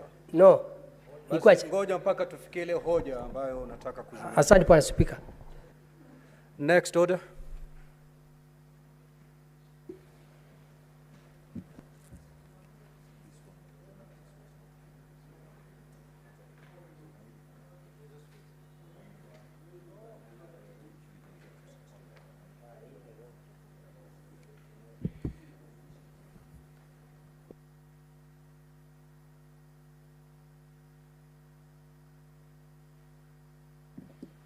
Now, honorable senators, I will, pursuant to Standing Order 45, to rearrange the order paper.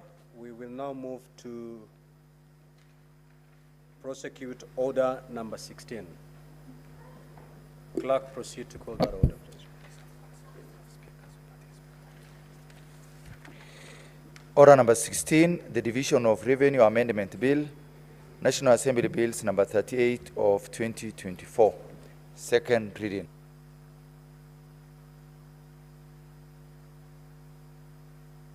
Now, honorable senators, the floor is open for debate on the Division of Revenue Amendment Bill, National Assembly Bills number 38 of 2024. Senator Mundigi Alexander Munye.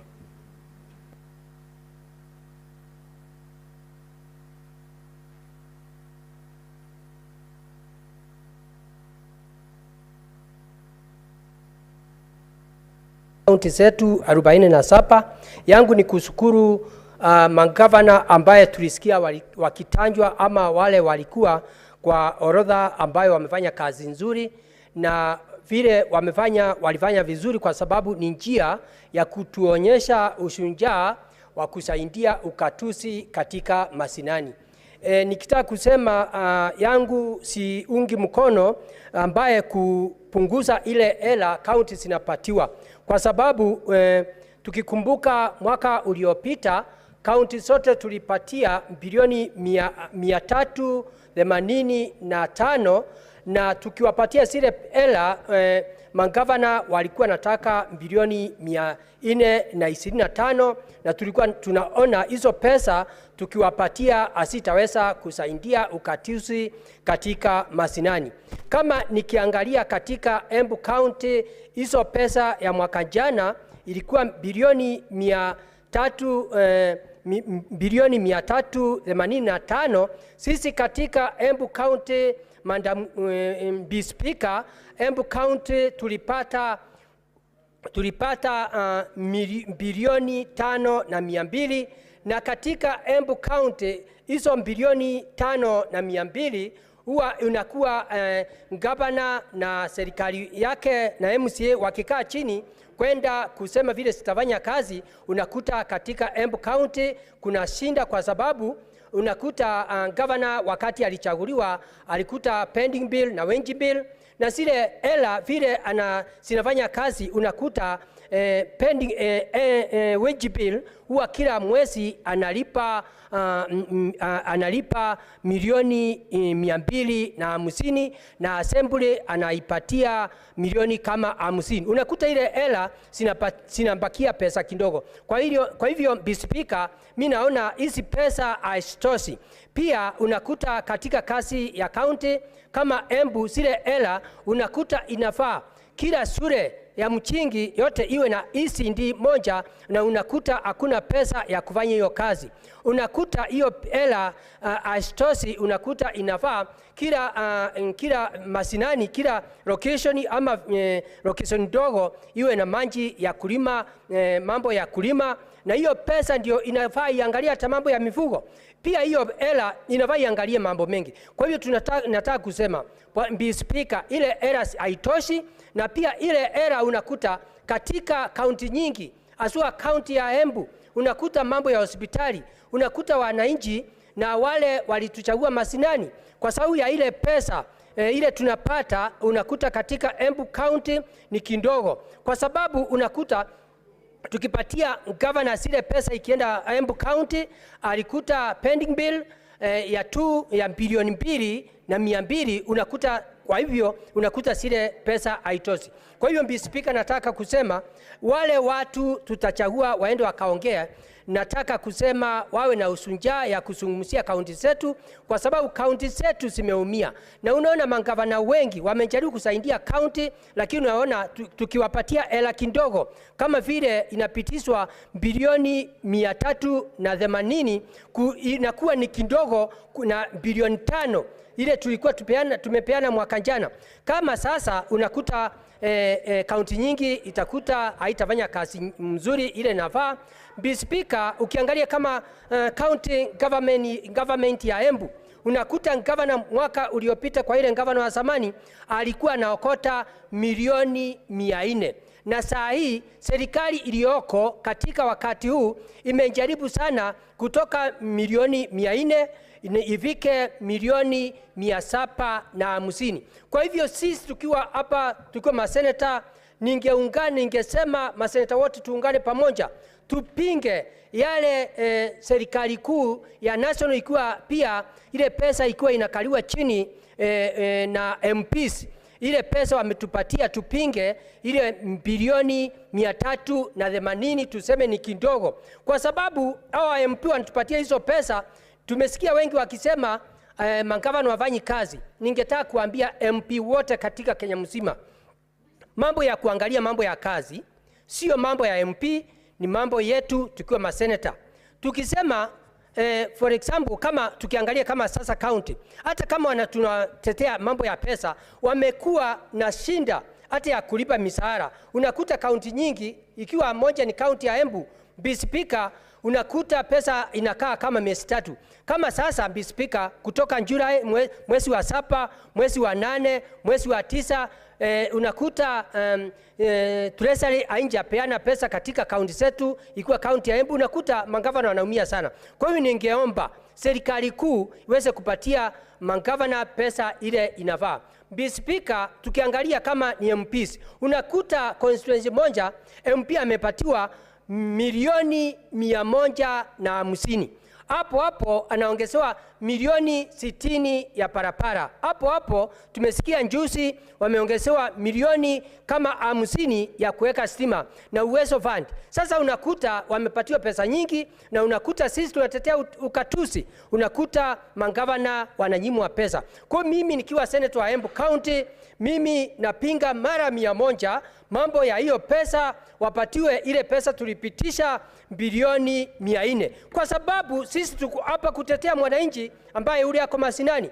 Mr. Speaker, mpaka tuangalie sisi tukiwa maseneta 67 tuamuke na tutetee devolution, kwa sababu pesa nyingi ile tuliwapatia tulikuwa tunatarajia ifike ifike bilioni 425, lakini tuwapatia bilioni 400. Kwa hivyo ningetaka kupinga ile pesa imepatiwa ukatuzi. Hiyo ingine, magavana mimi naunga mkono wote, hata kama kuna wengine wako na shida kidogo, lakini asua magavana akina mama nieko kwa nyinyi. Kama na gavana ambaye ni wa kutoka Embu, gavana mwingine kutoka huko Omambe, mandamu wa gavana wa Omambe, umefanya kazi mzuri sana. Wewe umetusaidia kuonyesha kuinua wakina mama muende hivyo, na tutaunga mkono ile kazi yenu mnafanya.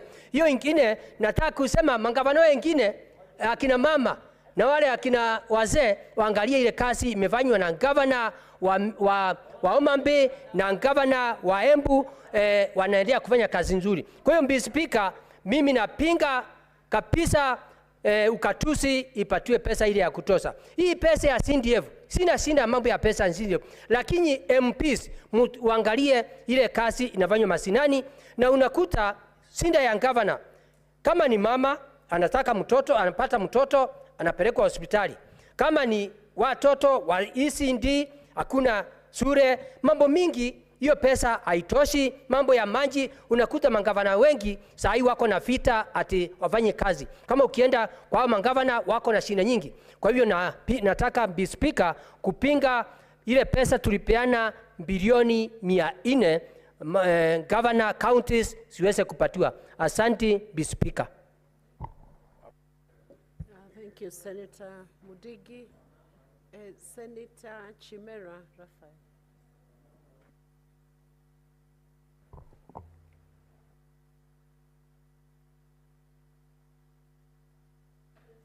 Asante Bispika kwa fursa hii niweze kupeana changizo yangu katika mswada huu wote.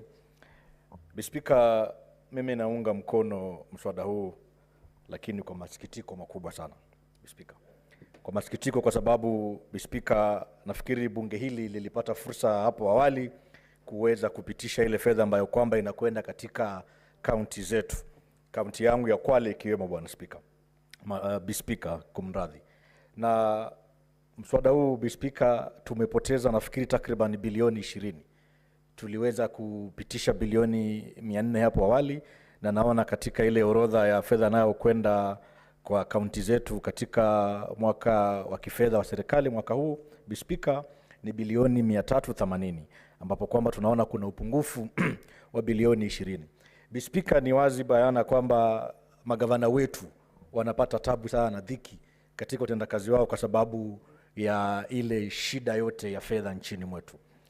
Miradi mbalimbali imeweza kusimama, na hata jana nafikiri seneta kutoka kaunti ya Machakos aliweza kuleta hoja ndani ya bunge hili kuhusu hali halisi na ya utathmini ya miradi mbalimbali katika kaunti zetu. Bwana Spika, ni jambo la kusikitisha kuona kwamba kila siku, kila kukicha, gavana ukimuuliza ni kwa nini mradi fulani umekwama. Kwa mfano kwetu Kwale utapata kuna miradi hata basari ambapo tunapeana hundi ya fedha kwa wanafunzi wetu katika ule mpango wetu mzima wa elimu ni sasa initiative. Bispika, mpango ule kwa sasa una hatihati, wanafunzi wetu hawawezi kwenda shuleni kwa sababu serikali yetu ya kaunti haina fedha. Vile vile tumepania miradi tofauti ikiwemo kuweza kuboresha barabara zetu, kuweza kuhakikisha kwamba huduma za afya, hususan tunayo hospitali yetu ya kaunti ya Kinango ambayo kwamba imeleta joto sana pale kaunti ya Kwale. Utapata huduma pale zimesambaratika, huduma pale imeweza kudorora, wagonjwa wanapata tabu, madaktari pia morali imekwenda chini, na sio kwamba ni mapenzi ya wale ambao wako katika uongozi katika kaunti zile, lakini ni hali hii yote ya fedha. Naona kwamba tunaipatia serikali zetu gatuzi fedha kidogo, na niweze tu kuomba ombi kwa serikali kuu ya kwamba ugatuzi ni kitu ambacho kinatufaidi sisi kama Wakenya, na sote tulilikubali kama Wakenya kwamba tutaleta ugatuzi ndio ili Mkenya aweze kupata faida maradufu pale mashinani. Si jambo la sawa na ni jambo la kutisha kuona kwamba serikali kuu inazinyima serikali zetu za ugatuzi fedha hata kama hamna fedha. Lakini nafikiri nina imani kwamba uongozi wa sasa waweze kutafuta suluhu na namna gani ambapo kwamba watahakikisha kwamba serikali za ugatuzi zinapata fedha zaidi na fedha ya kutosha kulipa madeni yao, kusukuma miradi katika nyanjani. Sio sawa kuwanyima fedha kwa sababu ya hii hali yote ya kifedha nchini. Mimi nina imani kwamba tukipunguza haya masuala yote ya ubadilifu wa fedha, masuala yote ya kuhakikisha kwamba pesa inaibiwa katika serikali kuu, na kuhakikisha kwamba wale ambao wanachukua ushuru na wanatafuta fedha ya kitaifa na umma inapatikana kwa haraka iwezekanavyo, na tumeweza kuhakikisha kwamba imepatikana na magavana wanapewa fedha. Kwa sababu ikiwa tutanyamaza hapa kama maseneta, hatupigi kelele na kila saa tunapitisha tu sheria ambayo inawahujumu magavana, nafikiri sio sawa. Hawa magavana hawa tunawalaumu, lakini wanahitaji kupewa fedha ya kutosha ndio ili ugatuzi uweze kuonekana kweli unafanya kazi katika kaunti zetu. Asante sana Bisiwa kwa fursa hii. Mimi ninaunga mkono mswada huu, lakini bado pia nina hatihati. Asante bwana Speaker. Senator Ogolla Beatrice Akinyi. Thank you, Madam Speaker. Madam Speaker, from the word go, I want to emphasize that more money should be taken to our counties, Madam Speaker. So the issue of a proposal that the 400 billion that we had voted for as a Senate to be taken to the counties to be reduced does not arise, Madam Speaker. Madam Speaker, the issue of devolution was supported massively in this country because the basis of devolution was that services should be taken closer to the people. And Madam Speaker, our people down at the levels of the grassroots do not care whether services are going to be given by counties or by the national government. For the people of Kenya, all they want are services to them. Services that range from health, the provision of water, access roads, and all services that they require, Madam Speaker. Madam Speaker, as we debate this, we must take into consideration that over 80% of the monies we have in this country remain at the hands of the national government. So, Madam Speaker, the little that is taken to the counties, and for this matter, the 400 billion that was discussed should never, ever be touched, Madam Speaker. Madam Speaker, from the word go, at the onset of devolution, the services that were taken to the counties under the Schedule 4 were not costed. But they remain very heavy services, Madam Speaker. If you look at health and the investment that should be made at health, Madam Speaker, it is so much. Madam Speaker, we have water. For the provision for services of water to be given to our people is at a cost. We are not here looking at small investment of water that even counties do at the level of 2 million or 1 million, Madam Speaker. But Madam Speaker, even the water investment that the national government do leaves out the idea of distributing this water once an investment has been done. And so the whole infrastructure of distributing this water to our people, Madam Speaker, is left to the counties. Madam Speaker, we've often heard when no monies have been taken to the counties, our people get stranded at the health centers, at the dispensaries, and at the hospitals for lack of medicine, Madam Speaker. And that is the reason why I rise here to support the fact that the 400 billion that we debated and approved here should not be touched, Madam Speaker. If there is a shortfall, as there is, the national government must meet that shortfall, Madam Speaker. Madam Speaker, just recently, we have had issues of disasters. Just a few months ago, we were confronted with massive floods in this country. And attending to the issue of this disaster was not only limited to the national government. Where there were flood challenges, we saw the contribution, and our people expected the counties to reach them even faster because the counties are closer to our people. If the counties are not given adequate money, Madam Speaker, even the 400 billion we are talking about here is not enough for the countries. How will our people be attended to when there are such disasters as floods? And in this country, we know that as soon as we deal with the issue of floods, at the next few months, then we are going to deal with the issue of droughts. And with droughts, Madam Speaker, comes a number of challenges, because there will be no water for domestic use. There will not be water for use by even livestock keepers.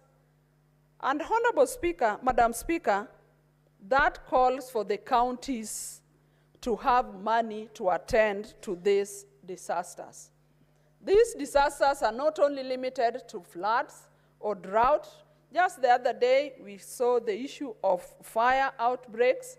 And Madam Speaker, with the upcoming urban centers in our counties, the counties are going to deal with also upsurge of issues of fire. Madam Speaker, some of the services that the counties have to perform, an example, if you come to the roads department, the roads that we call county roads, that the counties have a mandate to open up and maintain. Madam Speaker, historically, we know these are the roads that have been undeveloped for a number of years since independence. And these are the key roads. These are roads that our people use in the wards, from ward to ward, from a village to village. And if they are not opened, Madam Speaker, then our counties cannot grow. And as a people and as leaders, we need these counties to not only be opened, but also to be maintained. Madam Speaker, when you come to education, we all come from some village, and we have a picture of the state of our early childhood classes, what we call ECDs, or currently referred to as I centers, Madam Speaker. As a country, we should be proud of how our ECD centers look. And all this requires some investment and some development that can only be done by the county governments. Madam Speaker, in our counties, there are upcoming markets, upcoming towns, upcoming municipalities. In my own county, there are almost over 2 municipalities that were conferred the status of municipality, but there's no money that they receive from the World Bank, as other municipalities do receive, Madam Speaker. And that means that the county government of Homa Bay has to get resources to sustain this municipality. One of them is my one municipality, Mdewa municipality, which is my home municipality. We need access roads in that municipality, Madam Speaker. We need a water system running in that municipality, Madam Speaker. We need sewerage system running in Dewa town, as it was graded as a municipality, Madam Speaker. We need street lights in that town, Madam Speaker. We need that town, Ndewa municipality, to have the right investment that makes it compete with other municipalities, not only in the county of Homa Bay, but in other counties as well, Madam Speaker. And all this can be done by the county government only if they have money. Some of the services we need are access, as I've said, lighting, Madam Speaker, and all those services. But those services is at a cost. So, Madam Speaker, I want to go on record that the counties must be given their 400 billion that we debated here. And Madam Speaker, if there is any shortfall, Madam Speaker, the national government must meet that shortfall because they keep over 85% of the revenue of this country. Thank you, Madam Speaker. Well, thank you, Senator Beatrice. Senator Adandulo Fatuma. Oh, she's gone. Oh, she's still.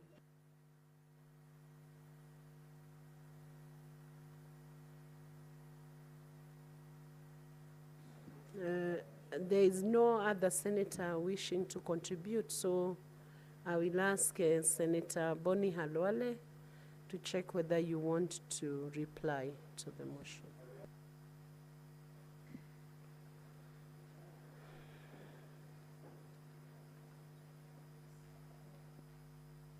You may proceed.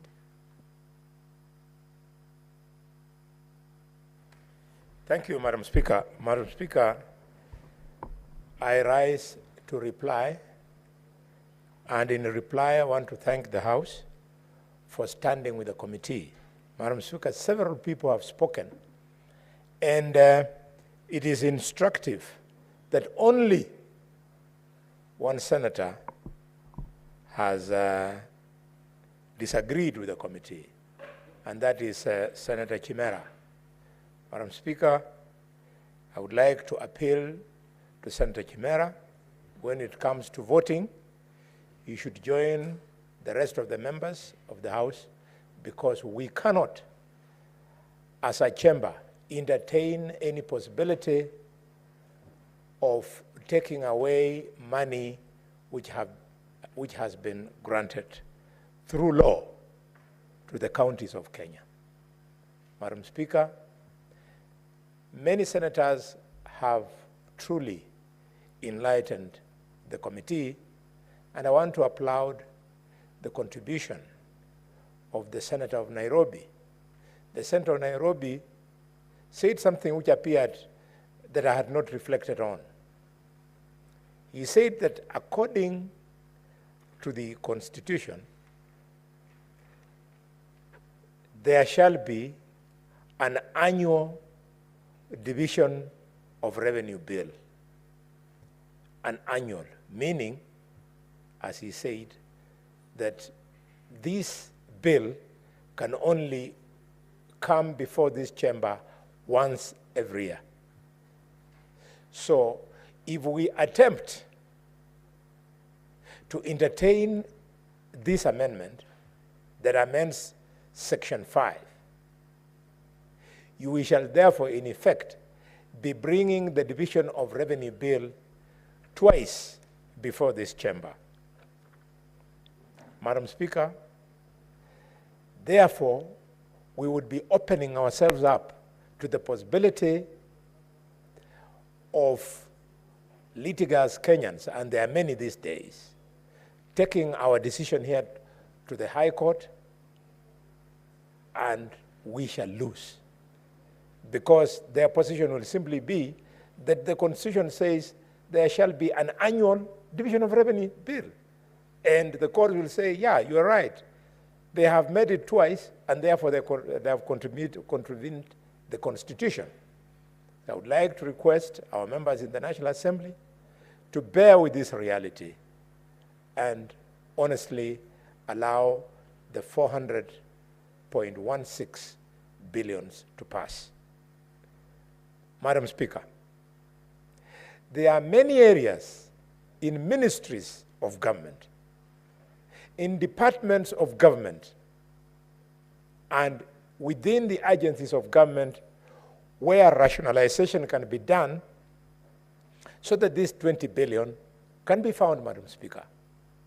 Madam Speaker, members of the public might not be knowing that members of parliament are given a whooping 80 million shillings to attend to roads. 80, Madam Speaker, times 290. It provides a colossal sum of money that would be room for a saving. Madam Speaker, they are similarly given money as bursaries, where, again, if this is reversed, it can create room during this difficult year. Madam Speaker, members of the county, the National Assembly, have now faced the consequences of perpetuating the national government Constituency Development Fund, which the courts found last week, or was it, yeah, last week, that it was unconstitutional. We need to reflect around this. My take is that we should empower the constituency officers of members of parliament for oversight, but not for discharging executive roles. Mr. Speaker, Madam Speaker, I do wish to reply and wish to request that pursuant to Standing Order number 66.3, the putting of this question be put at a different time for reasons operational. Thank you, Madam Chair. Thank you, Honorable Senator. I direct that the putting of question in respect of the motion that was being debated be deferred to tomorrow's session at 2:30. Next order. Order number 17, the Wildlife Conservation and Management Amendment Bill, Senate Bills number 46 of 2023, second reading. Senator Jonas Mwaruma is not here, so this motion will be deferred. Next order. Order number 18, the Wildlife Conservation and Management Amendment Bill, Senate Bills number 49 of 2023, second reading.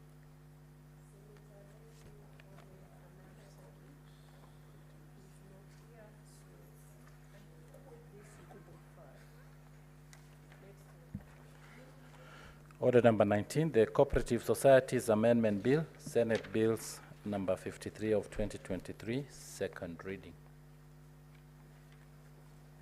Senator Mariam Sheikh Omar, you may proceed.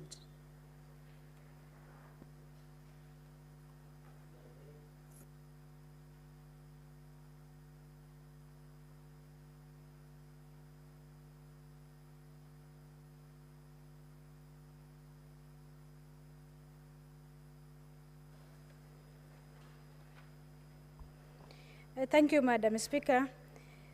Madam Speaker, I beg to move the Cooperative Society Bill, Senate Bill 53 of 2023 to read second time. Madam Speaker, under the Constitution of Kenya, the regulation cooperative society is concurrence function between national and the county level of the government. The paragraph 7E of the part 2 of the 4th schedule to the Constitution provide that the trade, development, and regulations include cooperative society is a function which fall under the county government. This means that the governance of the primary cooperative society is bestowed upon the county government.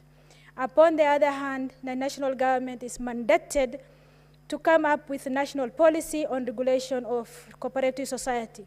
It is also prudent that the national government be responsible for regulation of the APIC society and the cooperative union because of their nature and vital role in economy of the country.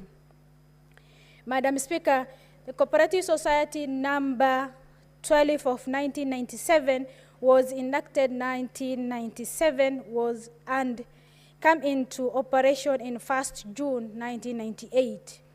Clearly, enactment and commencement of this act precede the 2010 Constitution dispensation.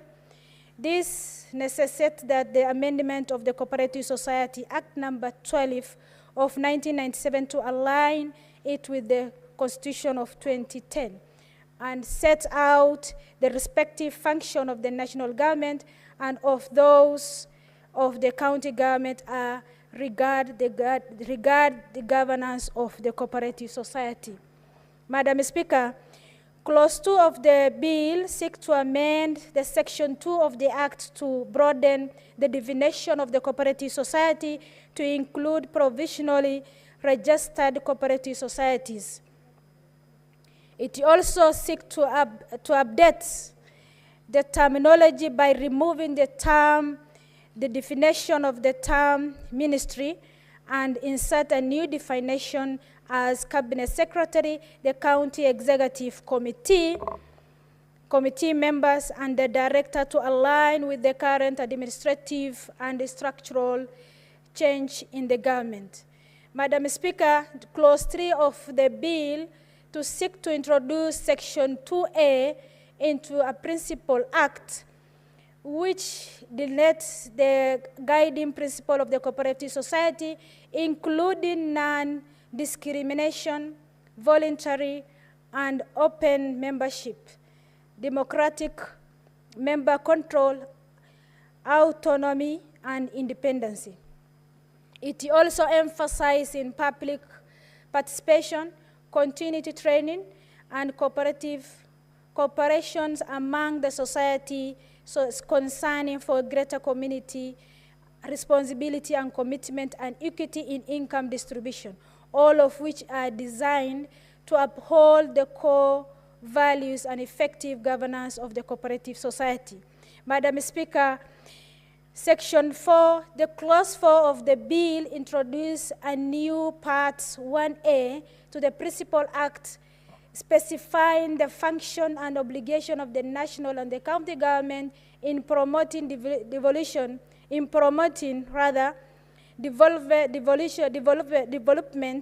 and effective management of cooperative society in accordance with constitutional mandate. Madam Speaker, Section 5 of the bill introduced a new Section 3A into a principal act, rather after Section 3 establishing the office of the County Director of Cooperative as an office that should be within the county public service. The clause designates this office with a direct appointment by the county's executive committee member from existing public officer in the county service. Madam Speaker, additional personnel may be designated as necessary for the office efficient performance. The appointee of the director role must have a knowledge and experience in administrations and the management of cooperative society. Madam Speaker, Clause 6 amend the Section 4 of the Principal Act, revising the registrations process for cooperative society to align with the cooperative principle and regulation standard.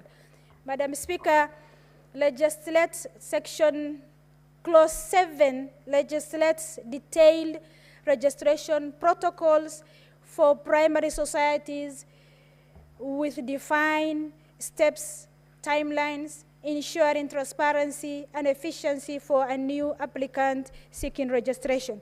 Madam Speaker, Clause 8 updates the Act by stipulating a clear registration process for cooperative union and epic society with definitive 30 days decision period from the Commission. Clause 9 introduced a new Section 6A specifying the ground for rejecting the cooperative society registration and enhancing governance and compliance standard. Madam Speaker, Clause 10 amend Section 7 permitting provisional registration of the society for up to year-specific condition aimed at facilitating their path toward full compliance. Madam Speaker, Clause 11 add a new Clause 7A section in the Principal Act, enabling the Commissioner to suspend or cancel registration for serious infractions, implementing robust oversight mechanism. Madam Speaker, Section 12 and 13 revise the amendment procedure for society bylaws and established a structured appeal process for cooperative society dissatisfying with administrative decision. Madam Speaker, Section 14 and 220 enhance the director involving in management and administrative decision, ensuring the roles are recognized alongside the Commissioner in the Act. Madam Speaker, Clause 21 and 22 streamline approval process for the society amalgamations and divisions with focus on compliance and timely decision. Madam Speaker, Clause 23 propose increased penalties within the Act to determine, effect, and amend, and aiming to ensure adherence to the cooperative guidelines. Madam Speaker, Clause 24 to 30 empower the Commissioner or the Director to intervene in various operational aspects of the cooperative society, including liquidation, inquisite, and financial inquiries, in reinforcing governance and accountability. Madam Speaker, Clause 31 to 33 further integrates the Director's role into existing framework of the Act, affording them the joint responsibility with the Commissioner in a specific context. Madam Speaker, Clause 34 reformulates the condition for dissolving the cooperative society, while Clause 35 and 36 repeal outdated section of the Principal Act. Madam Speaker, the Clause 37 amend the Principal Act by replacing the Section 64 with a new provision, new provisions that apply specific section of Insolvency Act, as modified by schedule to the Act, to liquidation of the cooperative society in the same way they should apply in registered company. Madam Speaker, the Cabinet Secretary is also given authority to amend schedule by order, with this Clause 38 and 39 given authority to a Commissioner or a Director to appoint liquidator. Madam Speaker, 40 to 43 clause address liquidation process and the authority vested in the Commissioner and the Director over this procedure, emphasizing the regulatory roles. Madam Speaker, Clause 44, 47 to 47 increase, Clause 44 to 47 introduce penalties for malpractice and outline the accountability measures for individual managing the cooperative society. Madam Speaker, 48 to 53 clause discuss the establishment, function, and flexibility of the cooperative tribunal, enhancing its capacity to handle disputes and appeal effectively. Madam Speaker, 54 and 55 detail remuneration of the tribunal members and appointment of secretary to ensure the body's effective operations.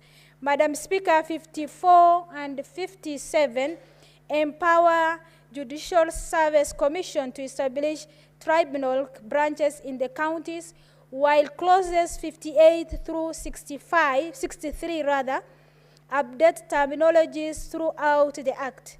This amendment reflects the shift toward gender-neutral language and comparably the title in replacing the minister with the cabinet secretary and the chairman with the chairperson.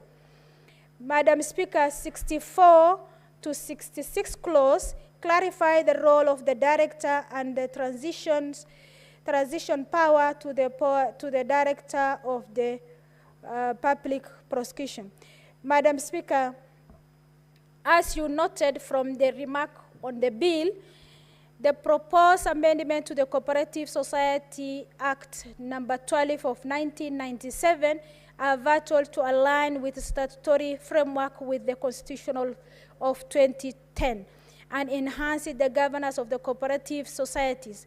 This change clarify the concurrent roles of the national and the county government, streamline registration and regulation process, and promote standardized tribunal procedures. With this amendment, we aim to strengthen the cooperative sector level structure, allowing it to better contribute to the Kenyan's socio-economic growth within a robust, transparent, and accountability framework. Madam Speaker, with those few main remarks and main amendment of the Cooperative Society of 1997, Madam Speaker, I now beg to move and request Senator Cherargei to second. Thank you, Madam Speaker.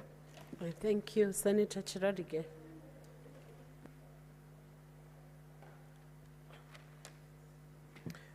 Thank you, Madam Speaker. From the onset, I want to congratulate Senator Sheikh Omar. She is continuing to distinguish herself as one of the prolific legislator of this session. And I'm happy she has brought a very serious bill that as a house, all of us 67 should be here, because most of our farming community and most Kenyans, even here in Senate, Madam Speaker, we depend on the livelihood of cooperative societies.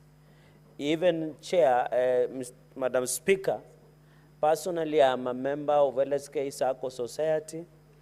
Myself, when I went to school, both primary, especially secondary school, in the great schools of African Sons and Gentlemen of Kapsabet Boys High School, which are produced the two presidents, the late retired President Daniel Toroitich Arap Moi, and the current President of the Republic of Kenya, Dr. William Samoei Arap Ruto. And of course, yours truly were the products of the great Kapsabet Boys and Gentlemen High School. And my school fees was paid largely through Mwalimu Sacco, because my mother was a teacher for a very long time. So I can imagine if we didn't have societies, maybe I didn't have a privilege or honor to attend my high school, Madam Speaker. And therefore, Madam Speaker, it is also what to state on the floor of the House, Madam Speaker, that I'm immediately formally the Vice Chairperson of Parliamentary Sacco Society, Madam Speaker, for the last 2 years. And the other day, in the principle of democracy, I allowed another Vice Chairperson to take over. Madam Speaker, currently I sit as a Director of Parliamentary Sacco Society, Madam Speaker. And therefore, and that Sacco, members will tell you that the Sacco we run here in Parliament, both Bunge Sacco, Parliamentary Sacco, Madam Speaker, is very critical to welfare and the economic, social, economic interest of our members, Madam Speaker. Because under 2 hours, I don't think there is any other efficient Sacco in the Republic of Kenya or Africa or the world where your financial request is processed within 2 hours. Madam Speaker, those are reforms that I and my colleagues have done in the board of parliamentary circle in building the basis of my argument in seconding this wonderful motion, Madam Speaker. So SACCO is an integral part of each and every Kenyan in this republic, Madam Speaker, from farmers, professionals, Madam Speaker, and many others. And therefore, although I saw a story, I don't know whether they pick it from SASRA, the regulatory that regulates cooperative society, that our loans as parliamentary SACCO is exposed to the tune of 64 billion, which is unsecured. Many people don't know that parliamentary SACCO in itself, Madam Speaker, where a number of us are members, and I sit as director, I've told you I was the former vice chair of that board, Madam Speaker, is our loan is tailor-made to be secured within the 5 years. And we don't give our loans below the deposit that you give as a member, as a parliamentary SACCO. And I want to challenge, I'm happy the commissioner is working into the floor of the House, the Parliamentary SACCO Commission, that even in Bunge SACCO or PACOSO, Madam Speaker, is that the Parliamentary SACCO Commission should not allow members to take or not to allow to be deducted from their payroll to enjoy the privilege of PACAS, Madam Speaker. So what I saw in Business Daily is misleading, Madam Speaker, and I think they should get their facts right. Because as a society that assists members, I've told you, Madam Speaker, this is a parliamentary SACCO that within 2 hours you can have your cash in your bank account. I have not come across any other. Madam Speaker, even where I come from, I know you come from also from a farming community. We rely heavily on SACCOs, from dairy ones, tea, coffee SACCOs, the Kipsiele Cooperative Society in Tindred. I have Lel Chega in Mosoria, Chesumei sub-county. I have Kapia Dairies Cooperative Society, Madam Speaker. Many societies, a number of them, Madam Speaker, that continue, even Koilot, Madam Speaker, that runs the dairy farming in Nandi sub-county. I have Mwalimu SACCO and Boresha SACCO that run and assist our profession. Even LSK, I'm a member of LSK SACCO Society, Madam Speaker, where you and Senior Counsel and Senator Sike are members of it. Madam Speaker, but you know Senator Sike looks more wealthier, so I don't know whether he needs SACCO, because SACCO, Madam Speaker, always come in handy. You and me know. SACCO has always been our last resort, especially when you are facing financial problems, Madam Speaker. Madam Speaker, and therefore, SACCOs are very critical. Madam Speaker, I can give the House very brief statistics as I second and celebrate the good work done by Senator Sheikh Omar, is that, and I hope to see her elected next time, especially from the region she comes from. Madam Speaker, and of course she's a committed member. I'm the Vice Chairperson of Senate Public Accounts Committee. She is one of my committed members of Public Accounts Committee. Madam Speaker, by the latest report, is that the cooperative societies that we have registered in Kenya, because we are amending the Cooperative Societies Act of CAP 490 that was revised in 2012, and we are doing this, the membership of cooperative societies was 25,050 in the country. Madam Speaker, the membership of these SACCOs across the country is 14 million. How many are we? We are around 50 million Kenyans. So it is good to know that almost half of Kenyans are members of SACCOs across our country, Madam Speaker. What is the effect to the economy? Madam Speaker, 30% of national savings come from SACCOs. That is close to 7.3 billion Kenyan shillings, Madam Speaker, or 700 million US dollars. That is very critical, which means if 14 million Kenyans are saving 7.3 billion through SACCOs, we can make astronomical growth, Madam Speaker, in terms of increasing both primary SACCOs in our villages through the farming sectors, Madam Speaker, and even I know teachers, Madam Speaker. I have told you I'm a beneficiary of Mwalimu SACCO and the SACCO that assisted teachers. And I think teachers are doing very well. Even, Madam Speaker, I am surprised that the police SACCO is one of the best run SACCOs in the country, Madam Speaker. We have the teacher SACCO, Madam Speaker. And Madam Speaker, while at it, Madam Speaker, I saw the communication by the new cabinet secretary of education. I don't know his name. Is it called Julius Mikosi or somebody? The new CS of education. Julius Mikosi, Madam Speaker, I think so. Do you wish to be informed? Yes, by yes, please, Senator? on the name only. Senator Omugeni seems Yes, more informed on the subjects. Yes, first, you know, Madam Speaker, it's embarrassing to the legal profession that Senator Cherargei, who is a lawyer, does not know the full names of a senior lawyer, like the CS Education. Madam Speaker, CS Education, for information, is called Julius Migosi Ogamba.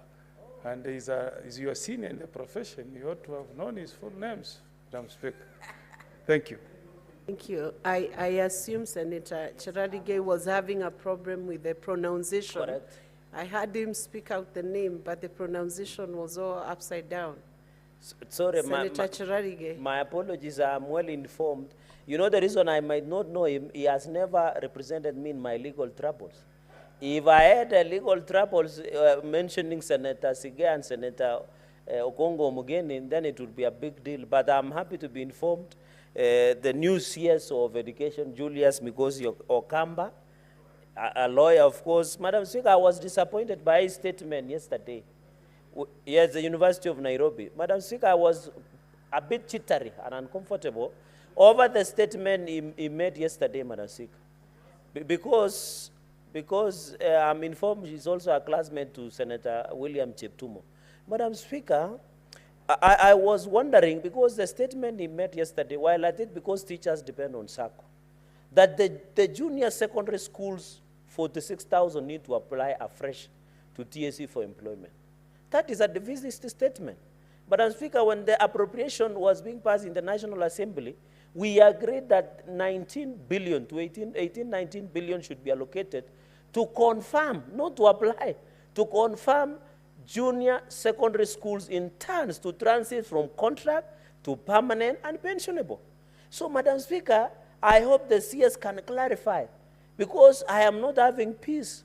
My colleagues or members of parliament, including senators, are not having peace, because they're asking us, as junior secondary schools, Madam Speaker, we want to transit to permanent and pensionable. And I hope, since they come from the same community with senior counsel Senator Okongo Omugeni and his colleague, kindly whisper to him as you discuss that statement did not come out very well, and I hope he can rectify that. Because, Madam Speaker, we know TSC is an epitome of corruption, and we would not want to go to that direction, Madam Speaker. Madam Speaker, on the member, the agenda of SACCO, Madam Speaker, is to protect members' interests and social economic welfare. Madam Speaker, many members who apply to PACASO have seen my signature in their checks. And I'm proud to rescue them in their financial distress and problems sometimes as PACASO. And I want to encourage more members to join PACASO. Because I have told you 2 hours. If ground if ground is on fire, we can always be, you are the best option. Even when the PSC, Parliamentary Circle, delay in our exchequer releases, Madam Speaker, we always come in rescue and assist, Madam Speaker. Madam Speaker, on the issue, for the information of the House, because we are discussing cooperative societies, the first cooperative society that was registered in February 1931 was Kenya Cooperative, Creameries Cooperative Society, KCC. Nowadays, they call it New KCC. While KCC is facing a lot of troubles, Madam Speaker, it was one of the first registered, Madam Speaker. When I was growing up, there was a lot of milk. There was payment by KCC. Our fathers, our mothers, our grandfather used to work to marshals and buy brand new 504 Pujo, Madam Speaker, with money, when farming was rewarding. Nowadays, to be a farmer, is brokers are eating more, middlemen are eating more than farmers. Madam Speaker, farmers are suffering.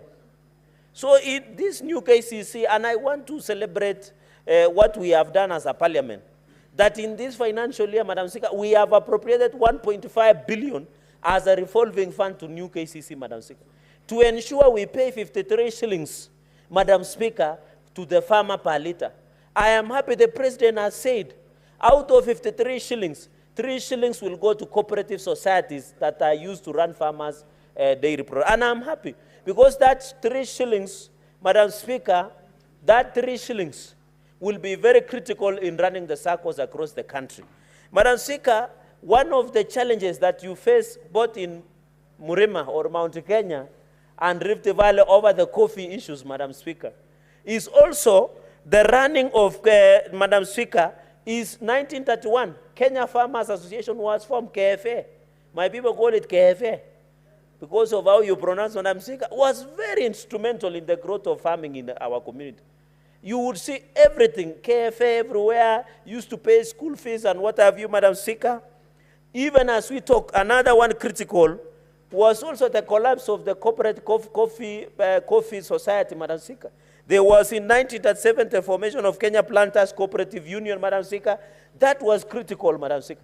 All these cooperative societies that belong, even the crisis we have over coffee cooperative societies in the country. I've told you, for example, we have one in Kipchele Cooperative Society in Tindre Sub-County, Madam Speaker.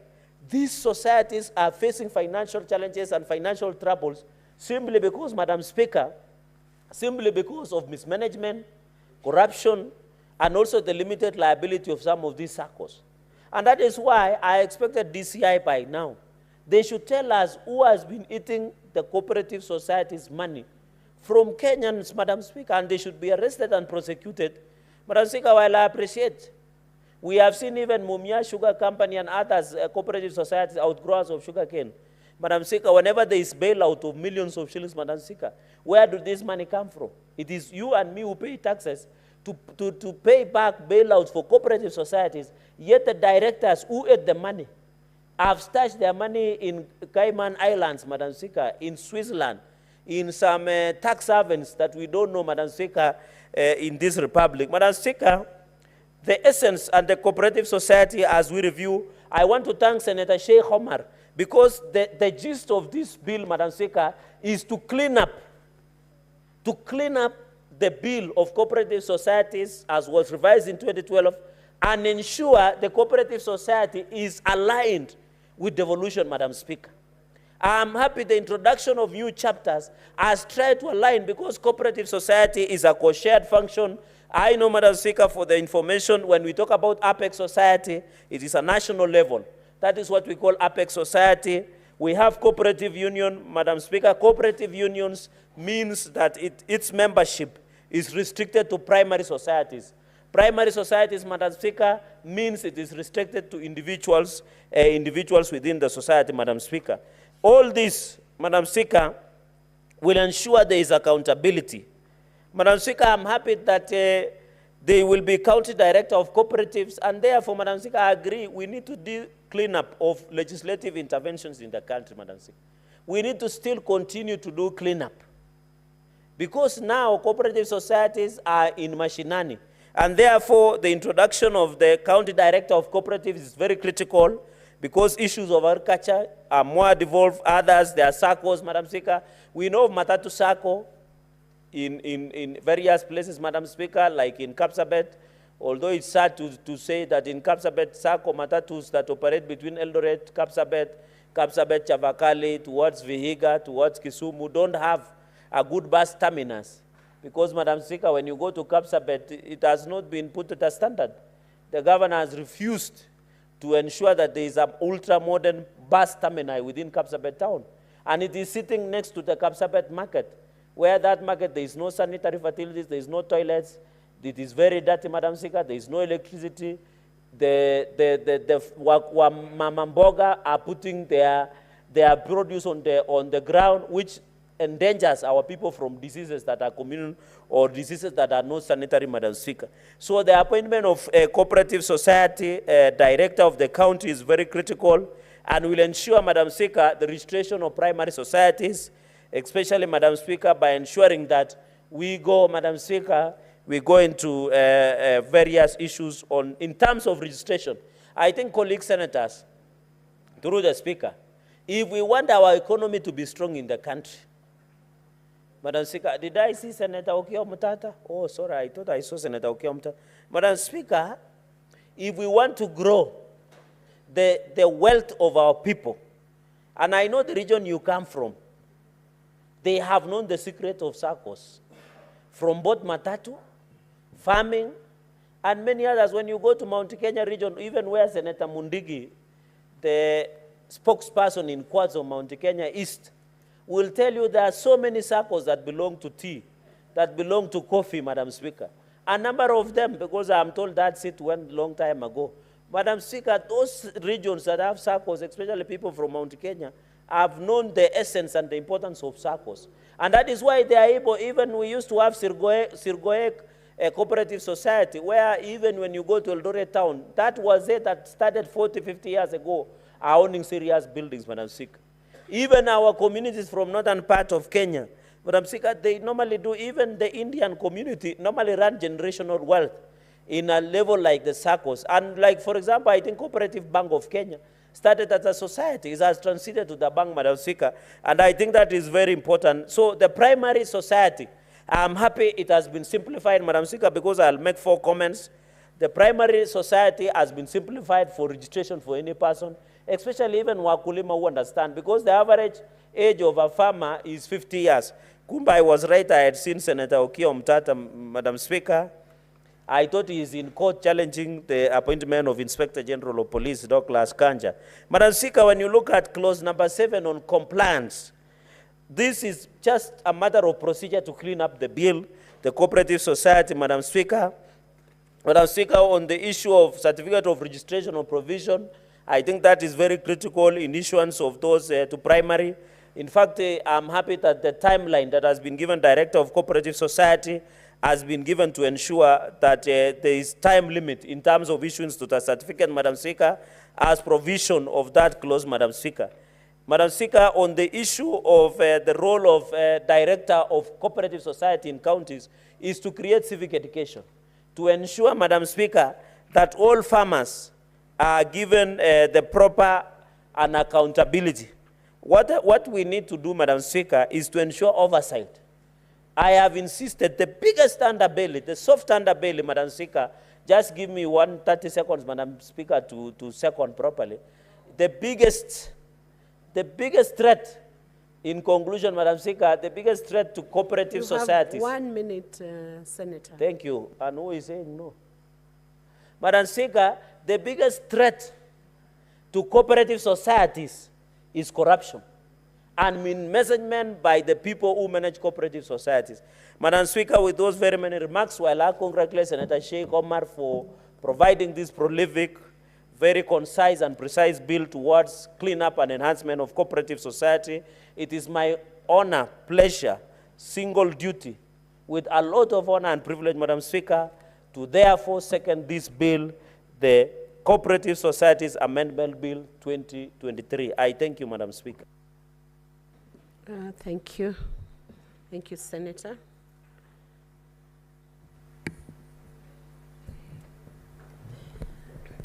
Honorable Senators, I propose the question that the Cooperative Societies Amendment Bill, Senate Bills number 53 of 2023, be now read a second time. This motion is now open for debate, and I want to give the first chance to Senator Sigei Wakili. Sigei Wakili to contribute to this motion. Thank you, Madam Speaker, for allowing me to contribute to this very important amendment to the bill. And before I, Madam Speaker, speak to the bill, I want to applaud my sister, Senator Mariam, for taking the bold step and seeking to amend this very old act to align it with the Constitution. Madam Speaker, you will note that at the point of the introduction by Senator Mariam, she indicated that the principal act first was enacted in 1997. It came into force in 1998, and that was prior to the enactment of the 2010 Constitution. And therefore, the present proposed amendments by Senator is first to align the provisions of that act with the Constitution of 2010 that brought in, among other things, devolved governments. And Madam Speaker, this is one of those very critical bills that will enhance the support, the coming together of various cooperatives of farmer societies, both at every small level at the county level, leading to the enactment of the Apex Society. Madam Speaker, the alien provisions which I would like to highlight in this particular amendment is the introduction of Part 1A to the bill. Madam Speaker, this section provides for the mandate of the national government and the county government. And in particular, Madam Speaker, the requirement that at the national level, there is need for the national government to establish national policy on the framework and standards for the development and growth of cooperative societies. Madam Speaker, this will include creation of also the maintenance, of register of approved audit firms in the cooperative sector, and further the development, among others, of intergovernmental relations. Madam Speaker, when you look at the role that the former Commissioner of Cooperatives, and now, of course, there is an amendment to replace Commissioner with Director, particularly because of the devolved government, the aspect with which we would require cooperatives to be managed is something that this Act has tried to break down by sharing the roles in that particular Part 1A of the national government with that of the county government. Introduction of 2D also gives a breakdown of the roles of the county government, which was not there before. This, Madam Speaker, will ensure that at any given level of government, whether it is the county or the national, members who've come together, farmers who have decided to coalesce and set up an entity to support their businesses, their enterprises, or their farming activity, have got a place to manage those resources in form of a society which is governed by law. Madam Speaker, the introduction under the new Section 3A, which creates the office of a County Director of Cooperatives, is very critical in the sense that this particular office, though it currently exists, because I am aware that they are position of County Director of Cooperatives, but who reports to the CC of the relevant department or ministry at the county level. The office of the County Director under this amendment has been given specific roles. It has been provided with who to report to, what role they are supposed to make or to do, especially with regards to the registration of cooperative societies, in this case, the primary cooperative society. The introduction of this particular position and also renaming will ensure that the management of cooperative societies at the county level is streamlined to the extent that if there are issues as regards registration, as regards the management, or any aspect that requires intervention at the county level, the members of a society or the society generally will have a place to go to report, and certain timelines have been provided for purposes of action that were not in existence in the previous Act. Madam Speaker, under the 7th clause, that is Clause 7 seeks to amend the Act by introducing Section 6A.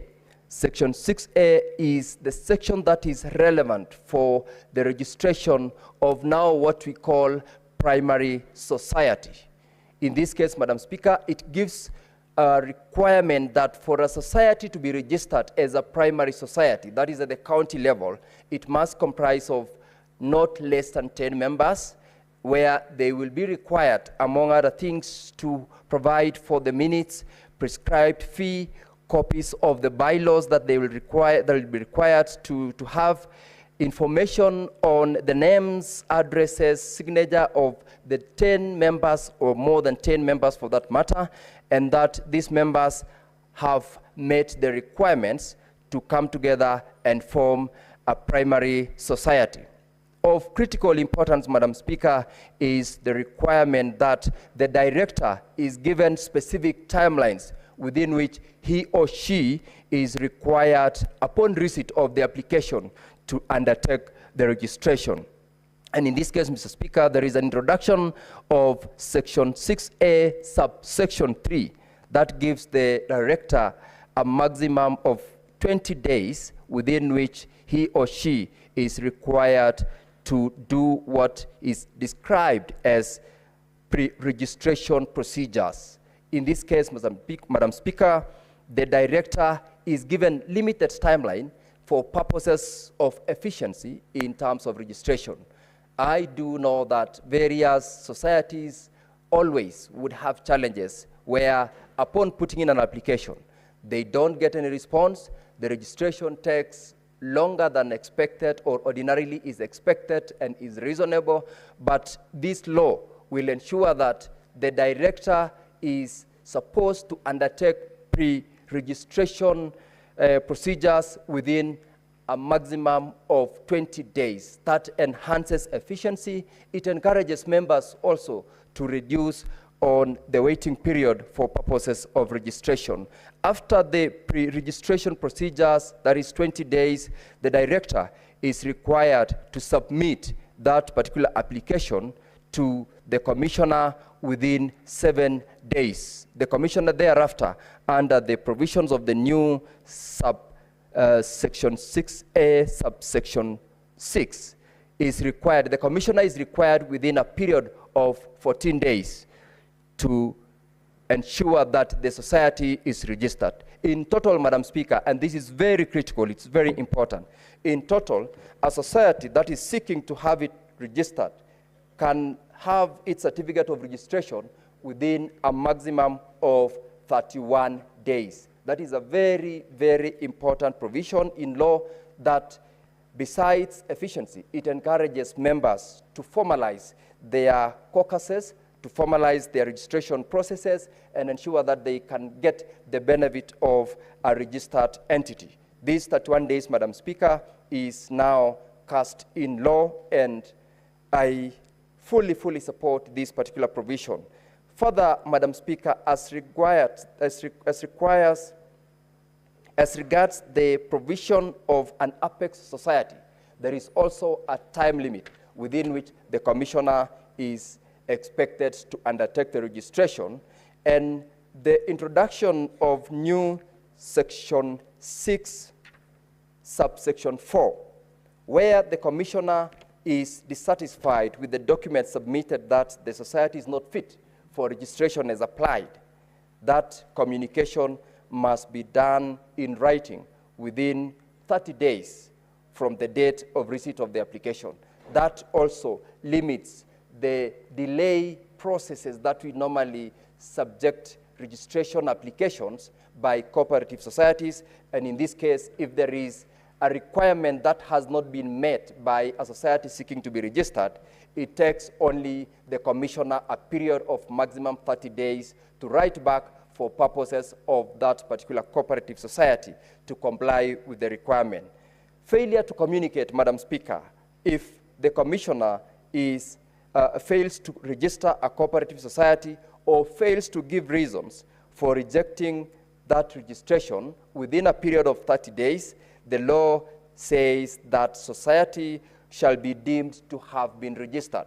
This is a sort of a default position that the law is setting on the office of the Commissioner of Societies, such that if the commissioner is delaying the registration process, or if there are delays in the communication, the law has given a default position such that if we don't get a communication within a period of 30 days, the society will by law be deemed to have been registered. That is a very important provision that safeguards the interest of societies that seeks to formalize their registration process. Madam Speaker, Clause 10 that seeks to amend Section 7 of the Principal Act provides for a very interesting requirement. That requires the director or the commissioner, in the event that there are certain boxes that have not been ticked by a society seeking to have itself registered, that director or the commissioner is in law allowed to give a provisional registration certificate, or rather a provisional registration. And in the provisional registration, the society is directed on the areas with which they have not been, they have not complied with, so that within the timeline, the law gives them a period within which they are supposed to do, that is 14 days. Failure to do that, they are supposed, actually not 14 days, Madam Speaker, this a correction. The law gives them a period not exceeding 1 year to ensure that they comply with certain requirements that they could or they might not have applied as at the time of registration. That provisional registration, Madam Speaker, is also a very important step in facilitating the cooperative society to perform the functions of a society, to protect the interest of the members, to protect the interest of those who trade with the society, because as long as they have achieved a certain threshold, that provisional registration period of 1 year allows them to comply within that 1 year, failure to which then the law also sets a default position which will require of them to be deregistered or otherwise comply with the provision that with the requirement that the law had given to them. Madam Speaker, this is a very important law. We come from counties that farmers can only come together in what they do, whether it is milk. I come from Bomet County, where almost in every division there is a cooling plant for purposes of collecting milk from farmers, and from there moving it to the next step, and it is the societies that helps them to do it. The tea growing areas where we have tea factories, most of those members or farmers who harvest their produce to those factories have set up a number of cooperative societies. It has set up a number of groupings that coalesce together to ensure that they collect resources, including funds that they also utilize, because they facilitate financial capacity of members who are farmers and members who are not necessarily farmers, but traders who trade with the farmers. In this case, for instance, we have got the Marisha Circle. That is one of the national circles that support farmers. It supports business community, it supports teachers, it supports every other person who either would trade as a society or as an individual or as a farmer. We've got a number of them in my county, Madam Speaker, and this law will not only support the enhancement of the farmers in terms of giving them capacity to get loan facilities or save the little they get, or get even places where they would be able to supply their produce and get payment within time. But beyond that, it also helps them to appreciate the need to come together. Madam Speaker, in further amendments to the Principal Act, Clause 25 of the Principal Act provides for the registration of charges. This is an area where most of the members, once they have taken a facility, for example, without a security, they are supposed to be registered in a way. This section, which seeks to introduce a requirement of the society to register charges, is important in protecting the assets of members as well as that of the society. Subsection 4 provides that failure to do it, this is a creation of an offense. What I would propose, and this I'll ask Senator Mariam to relook at, is the penalty that provision provides, where an officer of a cooperative society will commit an offense in the event of a failure to register a charge. The fine that is provided for in this law is a fine not exceeding 5,000 shillings for every day during which the default continues. I would propose that we could enhance the penalty that is payable for 3 reasons. One, it will ensure that it acts as a deterrent for purposes of non-compliance on the part of those who are responsible. And 2, it will also, being a little bit punitive, it should be higher. 5,000 is too little to act as a deterrent for someone to breach that requirement of the law. And if we can enhance that, it will serve the purpose for which the law is enacted. And Madam Speaker, as I end, I know this law is seeking to align its provisions with the Constitution. I am very sure at the end of this debate, there will be a number of proposals that can be made or that will be made by members to ensure that even as we seek to align it, we also update it to the latest developments in law, the latest developments in the sector of cooperative societies, and to ensure that the objective as laid out in section 3 or rather 2A of the Act is fully complied with. Madam Speaker, as I support, I once again want to congratulate Senator for taking this very important bill to ensure that our farmers, our societies, our SACCOs are fully aligned to the latest in the provisions of our Constitution. Madam Speaker, I support and thank you. Thank you, Senator. Senator Mogeni Eric Okongo.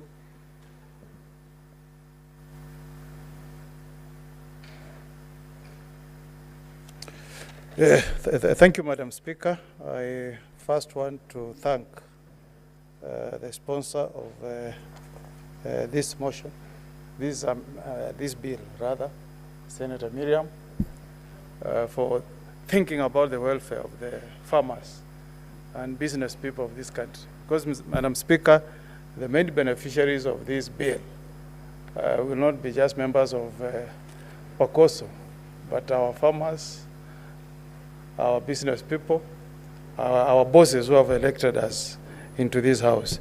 Madam Speaker, I want to begin by joining Senator Cherage in giving my hearty congratulations to Senator Miriam, and also to encourage her that she has demonstrated her ability as a very good legislator and sponsor of bills. And I hope the people of Mandera have taken note, and in 2027 they will think about her positively, and we wish you well. Madam Speaker, the story that was in the Business Daily today is alarming and misleading, especially on the financial status of PACOSO. PACOSO is one of the strongest cooperative societies that we have in the country, one of the most healthy financially. Madam Speaker, any member of parliament will tell you that if you go to PACOSO, you apply for a loan, you will get that loan in a record 2 hours.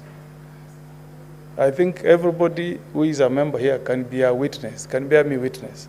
So when the Daily Business writes such an alarming story that portrays PACOSO negatively, that is the height of irresponsible journalism, especially from a newspaper that is owned by a respected media house like Nation. It's regrettable. And I hope, Madam Speaker, this matter was discussed today at a very high level within the leadership of Parliament and the management of PACOSO. I hope once the Business Daily gets communication, they'll correct the erroneous impression that was created. Madam Speaker, we all know that our loans in PACOSO are term-based. You cannot get a loan that is beyond your tenure in Parliament, which is normally 5 years, Madam Speaker. So the chances of defaulting are almost close to zero, Madam Speaker, because you must service your SACCO loan, finish it within that period. And when you apply, those who approve your loan will take that into account, Madam Speaker. So that story is misleading, unnecessarily alarming, and I want to appeal to members of Parliament not to be swayed by that negative coverage, but to continue supporting our strong SACCO, PACOSO, that has come to the aid of many of us. Even me, as I speak here, Madam Speaker, I've rushed to PACOSO, applied for emergency loan to pay fees for my children. I'm not like Senator Sige, who I'm told is financially well endowed and doesn't need a SACCO. But some of us rely on that SACCO. So when I saw that story, I was the first person to call the chairman, Honorable Makau. And I asked him, what is this I'm reading? I don't think this is a true reflection of the financial position of Pacoso. I appeal to the journalist who wrote that story to always cross-check his facts before releasing such a story. Having said that, Madam Speaker, I was also talking to a Kenyan. When I was talking to the minister, to Honorable Makaus, with a Kenyan who had come to see me in my office. And you know, there are some laws we pass on this floor, Madam Speaker, which are extremely damaging to the pockets of Kenyans without thinking. At times, even damage to our own staff who support us here. You know, that Kenyan told me, Madam Speaker, that the deductions from SHIF, which is at 2.75% of the gross salary of Kenyans, and 1.5% from the housing levy, Madam Speaker, has made some Kenyans to have negative net income. Because when they were applying these loans, there was no projection that a new taxation will come, okay, in form of SHIF and housing levy that will eat deep into pay slips of Kenyans. So as members of parliament also, notwithstanding the party that sponsored us to this house, Mr. Speaker, we should legislate having in mind the interest of Kenyans, including, because I'm a commissioner, I know what I'm saying, Madam Speaker, including our own members of staff, Madam Speaker. There are people who have fallen into problems because they are not able to service their SACCO loans because of these very punitive levies that have been introduced into the pay slips. And Madam Speaker, the misfortune is this. These levies are based on gross salary, not net, gross salary. So if you earn 100,000, before pay comes in, there's that liability to SHIF, to housing levy. And that's what's contributing to the default rate that we saw. So I am appealing to all of us, me included, Madam Speaker, that we be conscious that these laws that we pass affect many Kenyans, millions of Kenyans, Madam Speaker, both in government and in the informal sector. I hope we will have a mechanism as Parliament to always get a report that gives an implication on the negative effect a law will have on pay slips of Kenyans. Having said that, Madam Speaker, the point I want to make on this law, Madam Speaker, is that the last time I read the Constitution, Senator Miriam, cooperatives is a devolved function.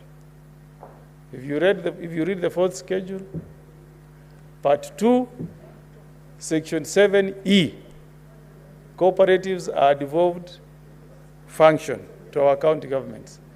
And why I'm saying this, Madam Speaker, is because budget or allocation of money follows functions.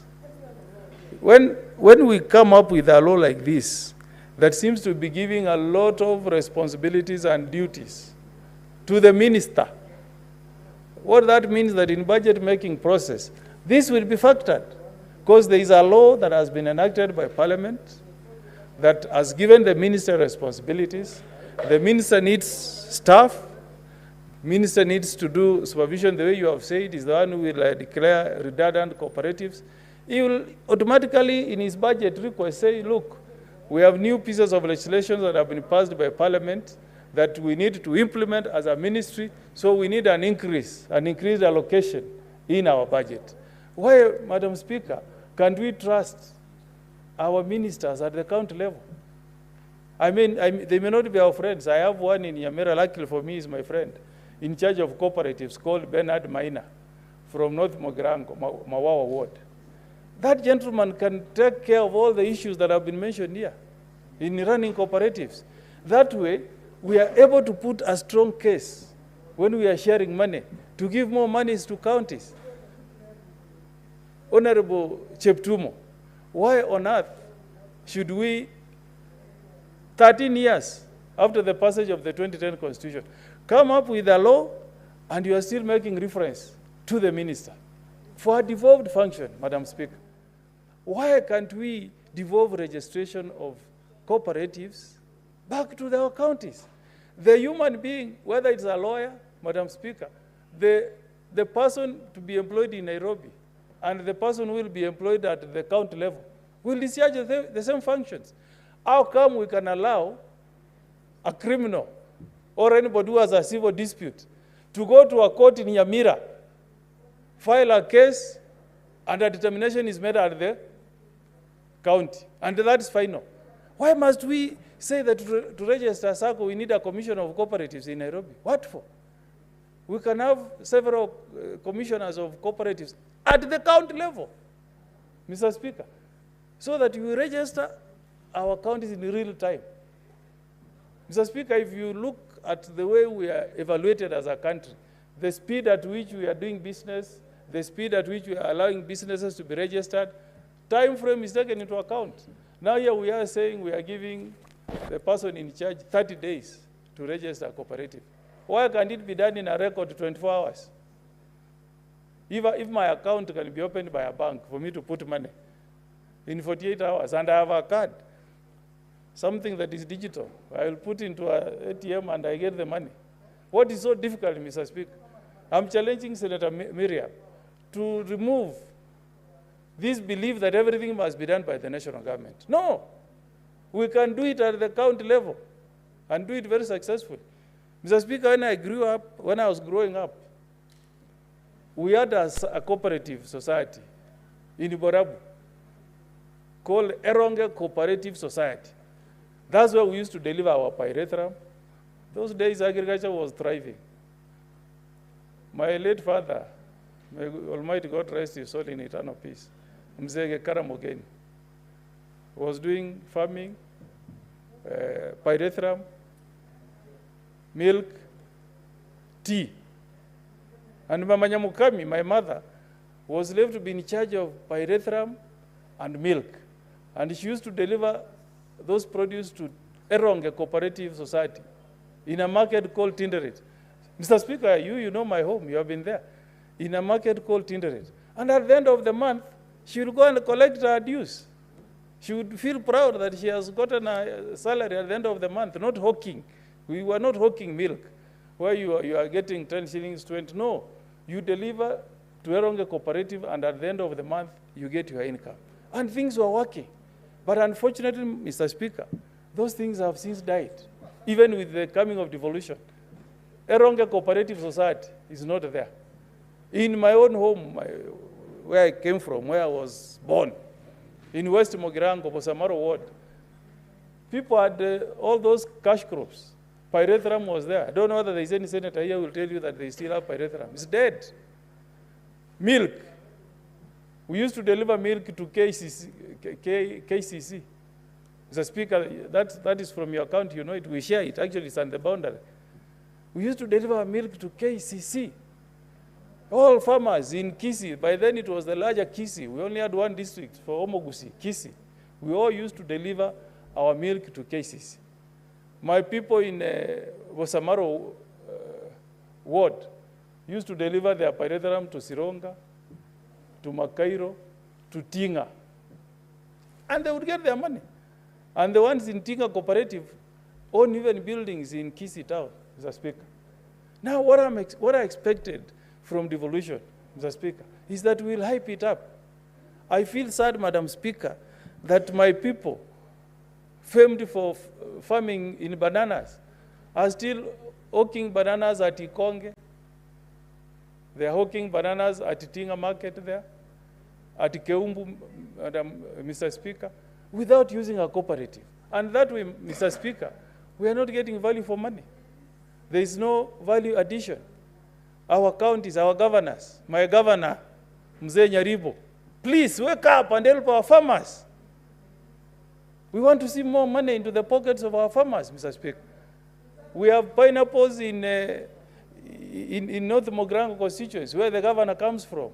That's his constituency. We need to see those farmers with their pineapples being put into a cooperative, and we do value addition. Madam Speaker, what is so special about thicker cannas that they can process those pineapples and send them abroad.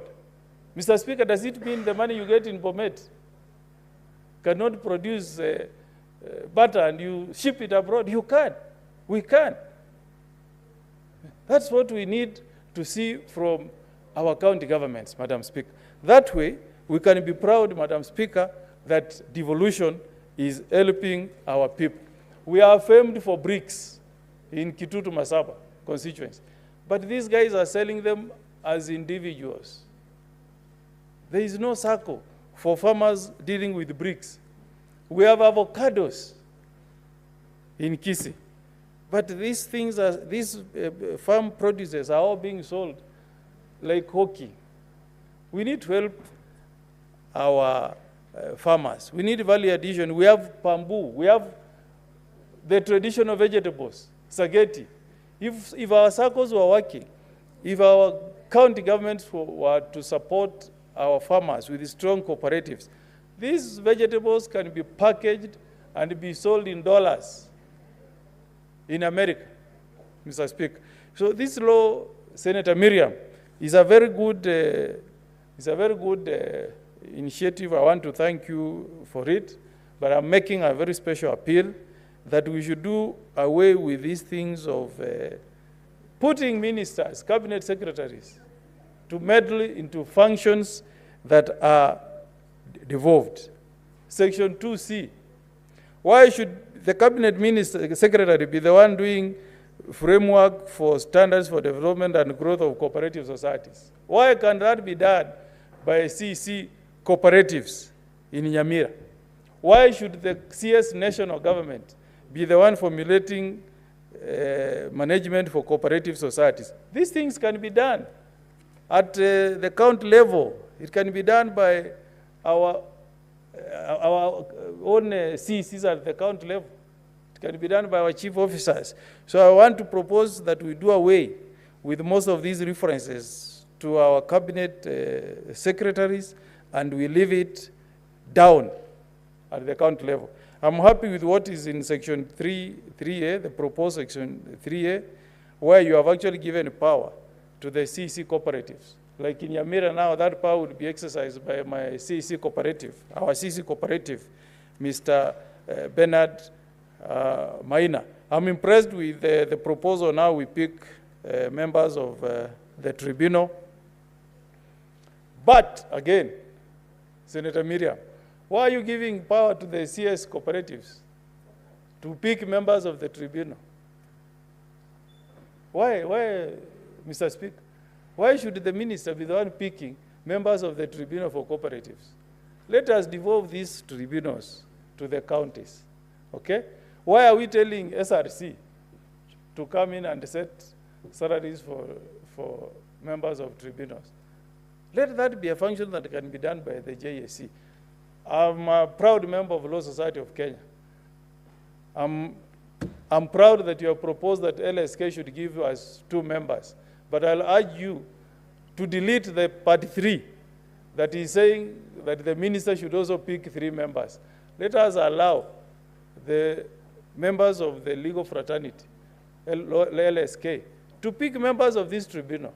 Then the chairman can be interviewed and appointed by Judicial Service Commission. I agree with you.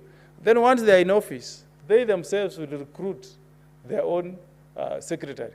Madam Speaker, my spirit is that we need sorry. Make reference to the chair, Mr. Speaker. Yes, Mr. Speaker, sorry. Mr. Speaker, once the tribunal is in place, they can appoint their own secretary, Mr. Speaker.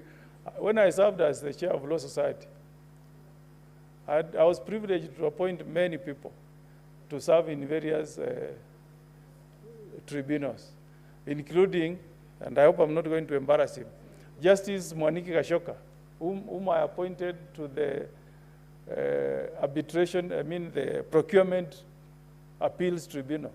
And you know what? The guy rose after serving there, is now a distinguished judge of the Court of Appeal.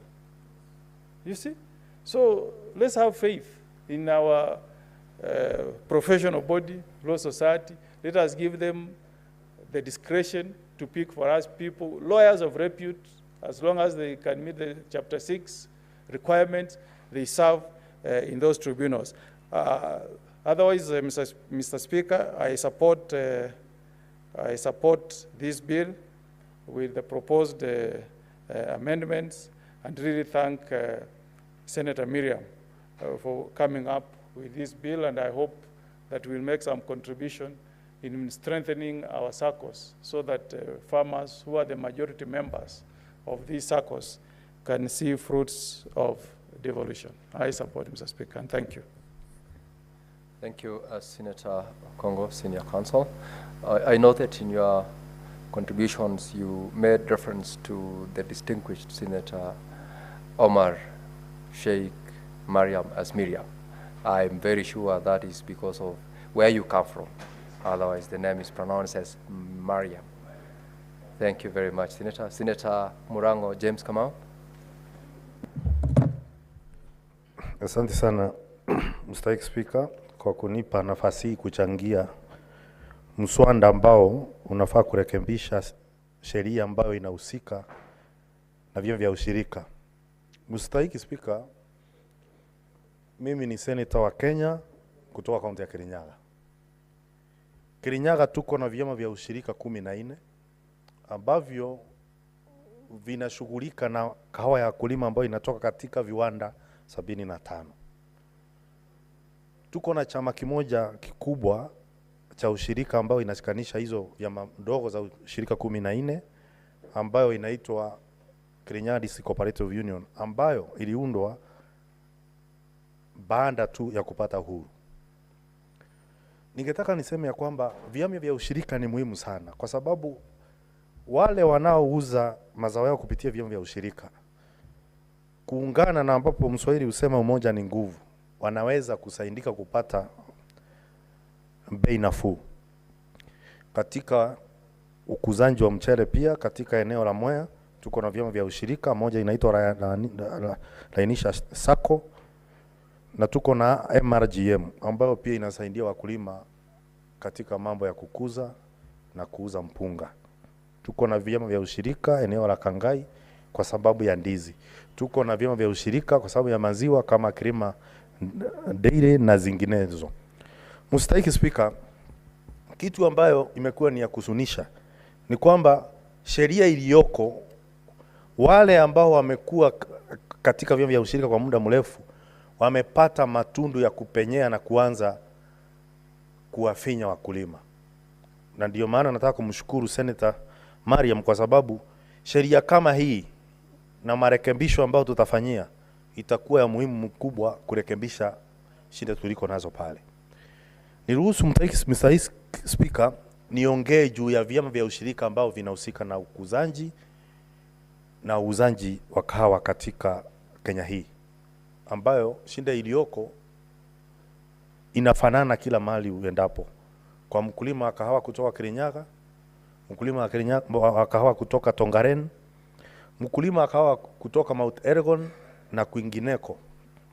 Mr. Speaker, katika sheria tuliko nazo ambazo nafikiria tutaweza kutibu kwa hii sheria ya marekebisho ambayo imeletwa na Senator Mariam, ni kwamba ukienda kwa chama cha ushirika kama vile chama za ushirika cha Mutira na kingine kinaitwa chama cha ushirika cha Kiberigwi, ambao juzi walikuwa na mgomo na kumbandua wenye walikuwa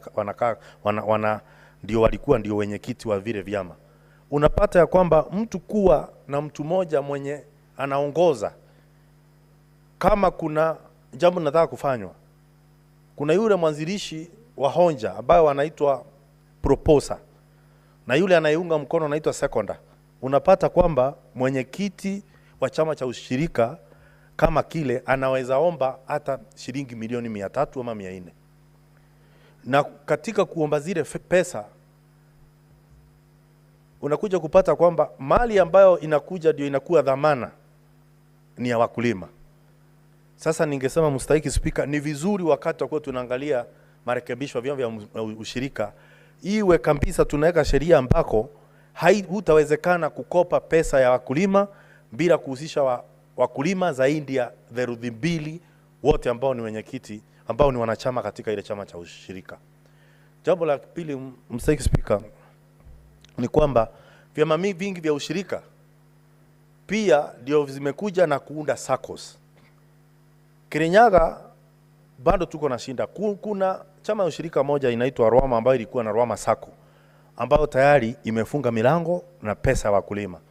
Kuna chama ingine inaitwa Mwereli Bupande wa Kishogo, nao pia wamefunga milango na pesa zote za wakulima wakaenda nazo na magunia. Mstahiki Speaker, lazima tutafute kuangalia hii kwa sheria kwamba kama yeye ni mwenyekiti ambao unasimamia chama za ushirika, ikienda iwe utafanya hiyo chama kufilisika, unafaa pia mali yako iende na kuhakikisha kwamba wakulima wenyewe wamerejeshewa pesa zao. Kwa sababu Mstahiki Speaker, ukiangalia kama Rwama, shinda ambayo imekuwa Rwama sasa imeenda kumaliza karibu mwaka mzima. Na wakulima ambao walikuwa wamepata pesa zao kupitia chama cha ushirika cha Rwama, wakaweka katika sako ya Rwama, pesa yao ikapotea ambao walikuwa wamepata kutoka kwa kahawa. Siku ya leo wanangoja wale ambao wana vyombo vya usalama DCI kumaliza kesi ili waweze kutambua pesa zao zilienda wapi. Na ile pesa ilikuweko pale ni pesa ya matimbambu, ni karo ya shule, ni pesa ya matumizi ya kinyumbani. Leo hii bado wanahangaika na ndio shuru ipatikane na waweze kupata haki yao. Hatujui itakaa miaka ngapi. Kwa hivyo ningesema lazima tukaze hii sheria ili hata mtu mwenye atakuja kuwa mwenyekiti wa chama cha ushirika asiwe hata siku moja anaingiwa na akili ya kupora mali ama pesa ya wakulima. Mstahiki Speaker, pia kuna shinda kubwa kwa sababu vyama mingi vya ushirika pia vimeingiliwa na wakiritimba wakati serikali inajaribu kupambana na mageuzi ya kuhakikisha kwamba mkulima anapata pesa yake. Kwa mfano, utaangalia kwamba, na uniruhusu Mstahiki Speaker nipeane mfano na Kirinyaga. Utapata kwamba katika vyama vya ushirika vya Kirinyaga vyote 14 wamekata wakulima pesa, wamejenga mtambo wa kusaga kahawa mahali kunaitwa Kiaga. Wale wakulima wako na kampuni ya kuuza kahawa moja katika soko la kahawa la Nairobi.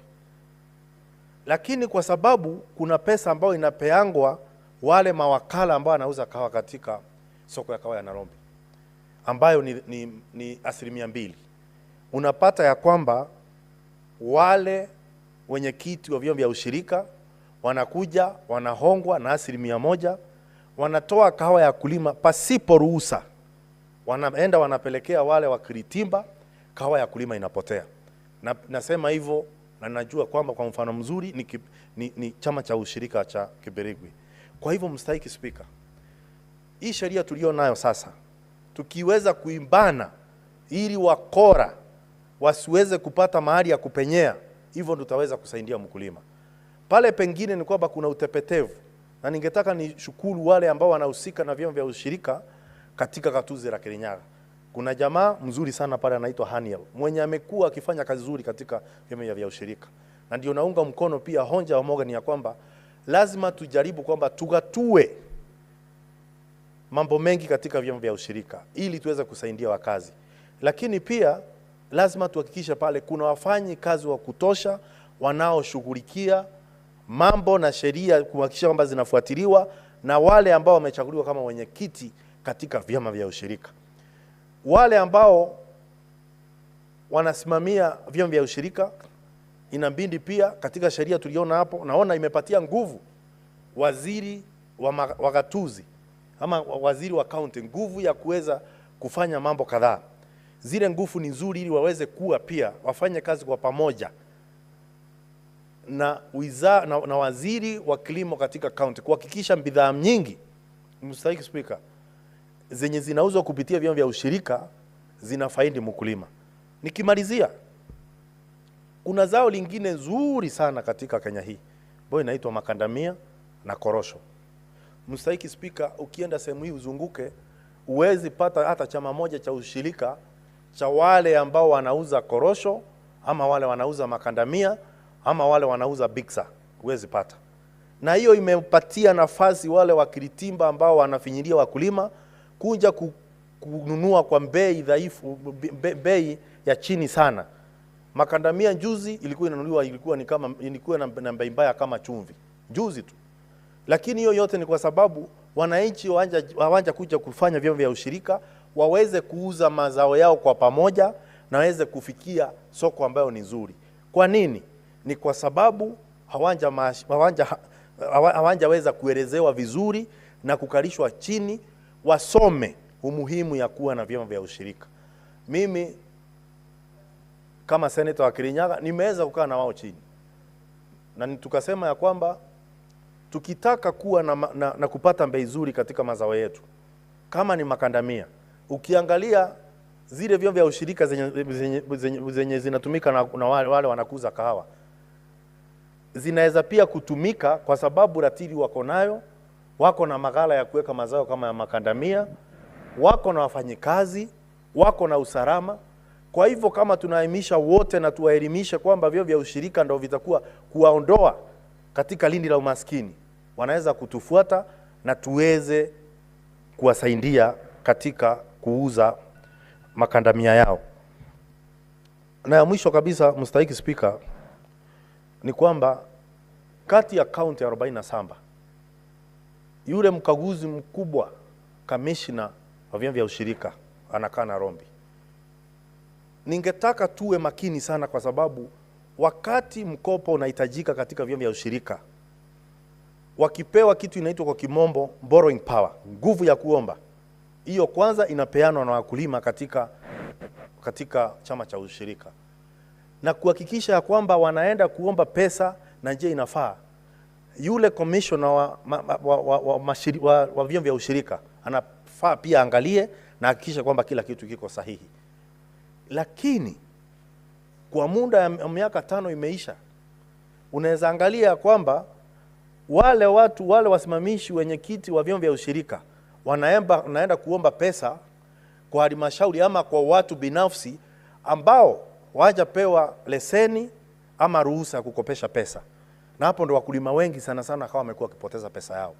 Kwa hivyo lazima tukaze kamba, kwa sababu tujue kwamba vyama vya ushirika pia, vyama vya ushirika unapata pesa nyingi sana inapitia katika vyama vya ushirika. Tujue nani atakuwa anapeana ruhusa kukopa. Sahihi mwenyekiti wa chama cha ushirika peke yake na bibi yake na kijana yake moja akuja unge mkono honja proposer, na huyo mwingine akuja unge mkono, anaweza kopa hata milioni 300 bila kuhusisha wakulima.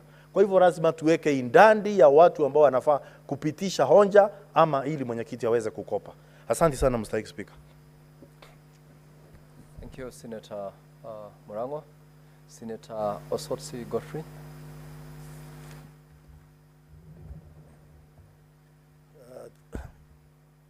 Mr. Speaker, thank you for the opportunity to also make my contribution on the Cooperative Amendment Bill that is being sponsored by Senator Mariam.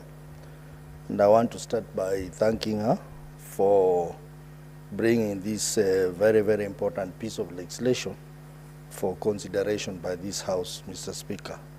I think, Mariam, you have really tried to bring issue-based legislation in this House. This is just being one of the many legislation you have brought in this House. Mr. Speaker, as has been said, cooperatives are a key vehicles in promoting economic growth in any country. And many of us here, we have done things, a lot of our investments, even paid our fees for our children and for ourselves using cooperatives. And there are good stories that we can talk about cooperatives. There are also very bad stories that can be said about cooperatives. But this particular legislation, Mr. Speaker, is very important because you know that cooperatives under the 4th schedule, cooperative societies are devolved.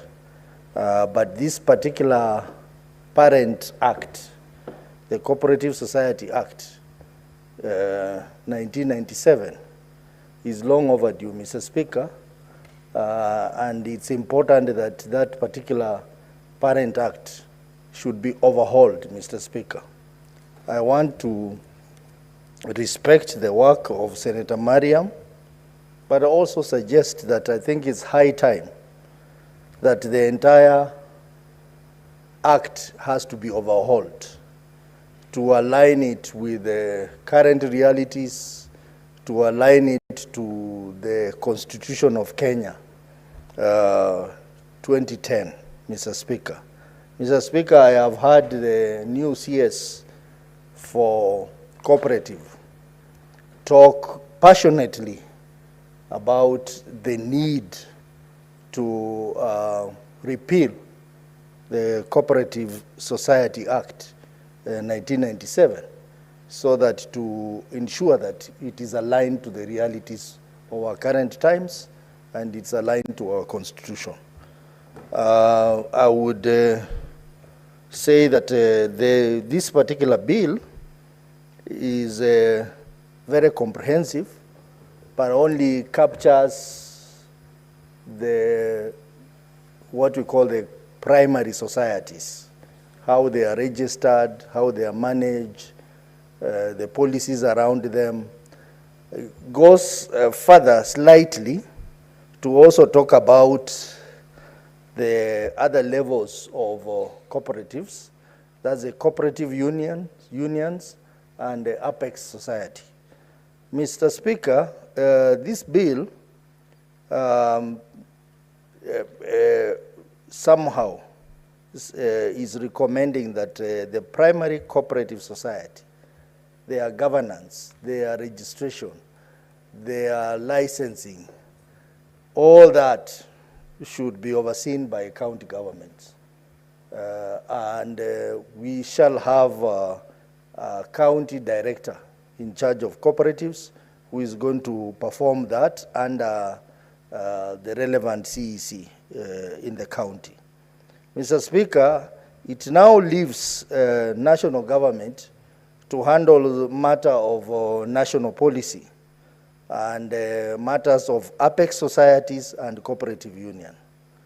Mr. Speaker, whereas I support that, but as I said earlier, I think it's important that we have to relook at the entire Parent Act, which is, in my view, outdated and it needs to be aligned. And as we do that, we should factor in the primary societies, but also look at ways of improving the functioning and management of cooperative unions and Apex society. Mr. Speaker, we have read in the news that Cusco, which is the well-known Apex society in this country, there are serious management issues.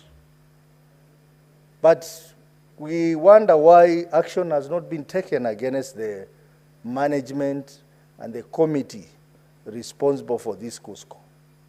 We cannot have a situation where members' money is lost because of fraud, because of corruption, and because of mismanagement.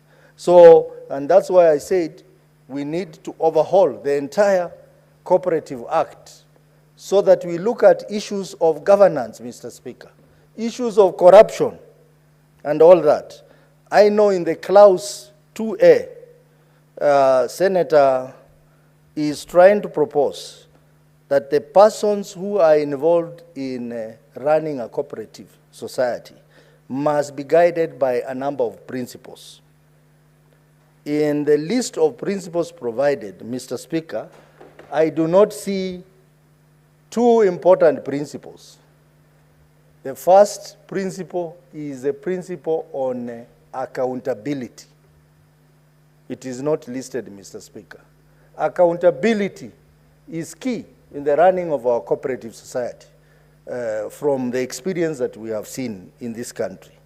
Mr. Speaker, I have also had a suggestion or a proposal from the new Cabinet Secretary for Cooperative that is a high time that cooperatives or leadership of cooperatives must observe some democratic principles.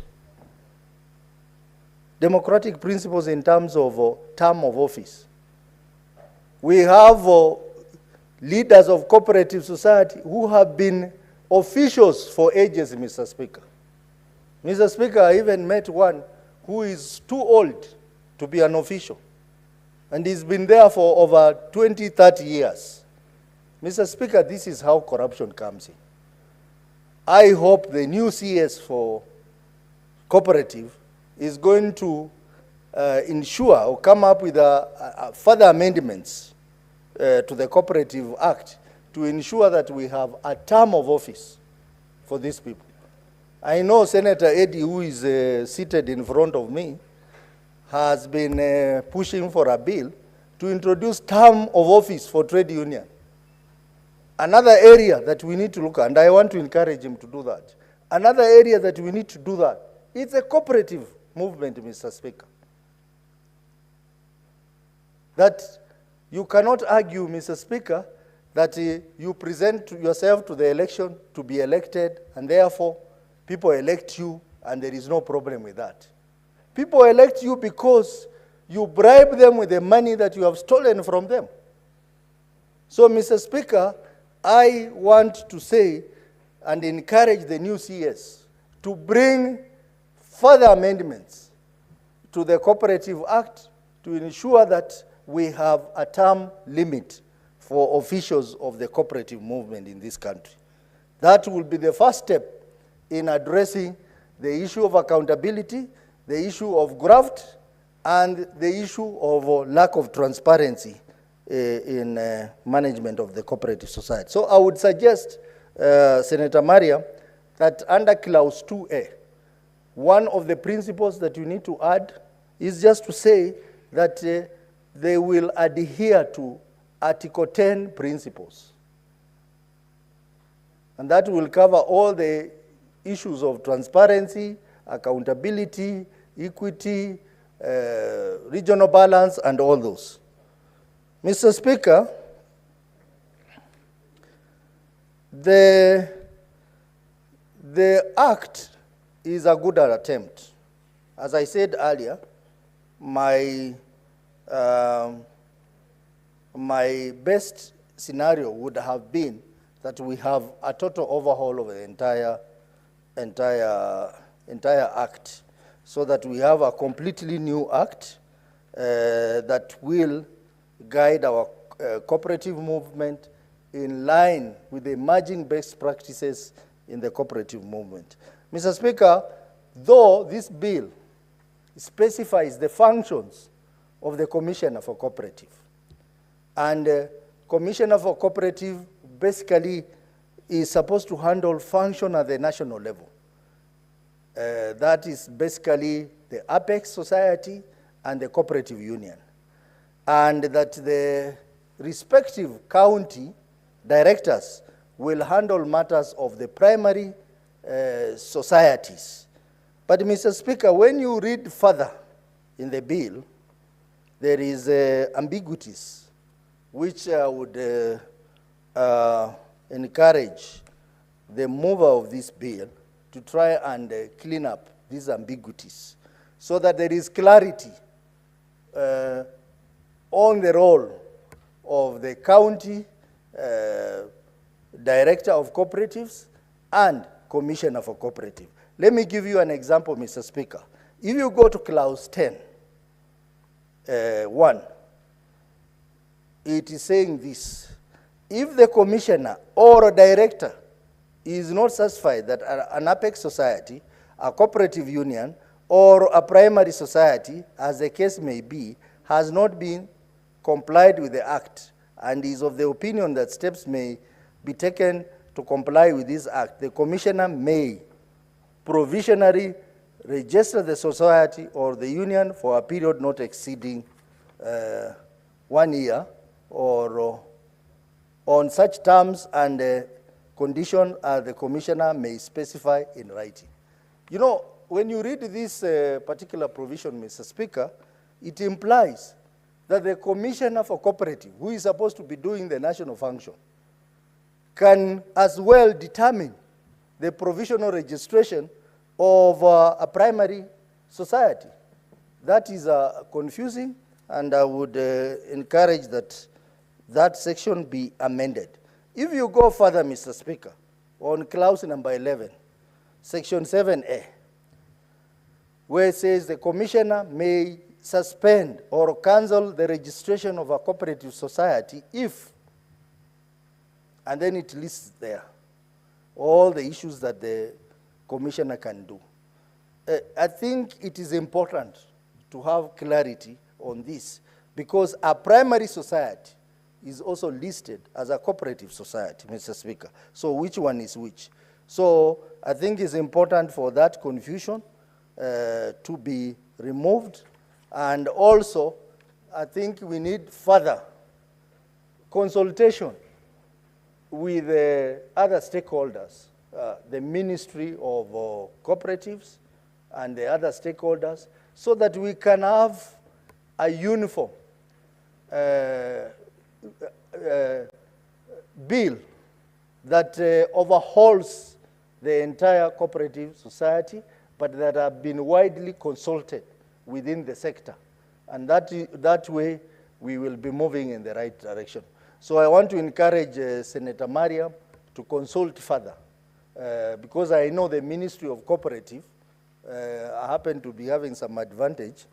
I know that they are coming up with a bill, almost finalizing the bill, and they will be bringing to this House that captures all possible amendments, all possible, relax, all possible amendments to the cooperative, the Parent Cooperative Act of 1997. And yeah, let him inform me. You know, this Senator Murango is coming from cooperative areas, and is a very serious chair of agriculture, has more information. Let him inform me. Senator Murango, proceed to inform. Give him the microphone, clerk. Thank you very much, Deputy Paterinda, for it's a privilege to inform you. The bill for cooperative is already in the second reading in the National Assembly already, for the cooperative bill. So it has already reached there.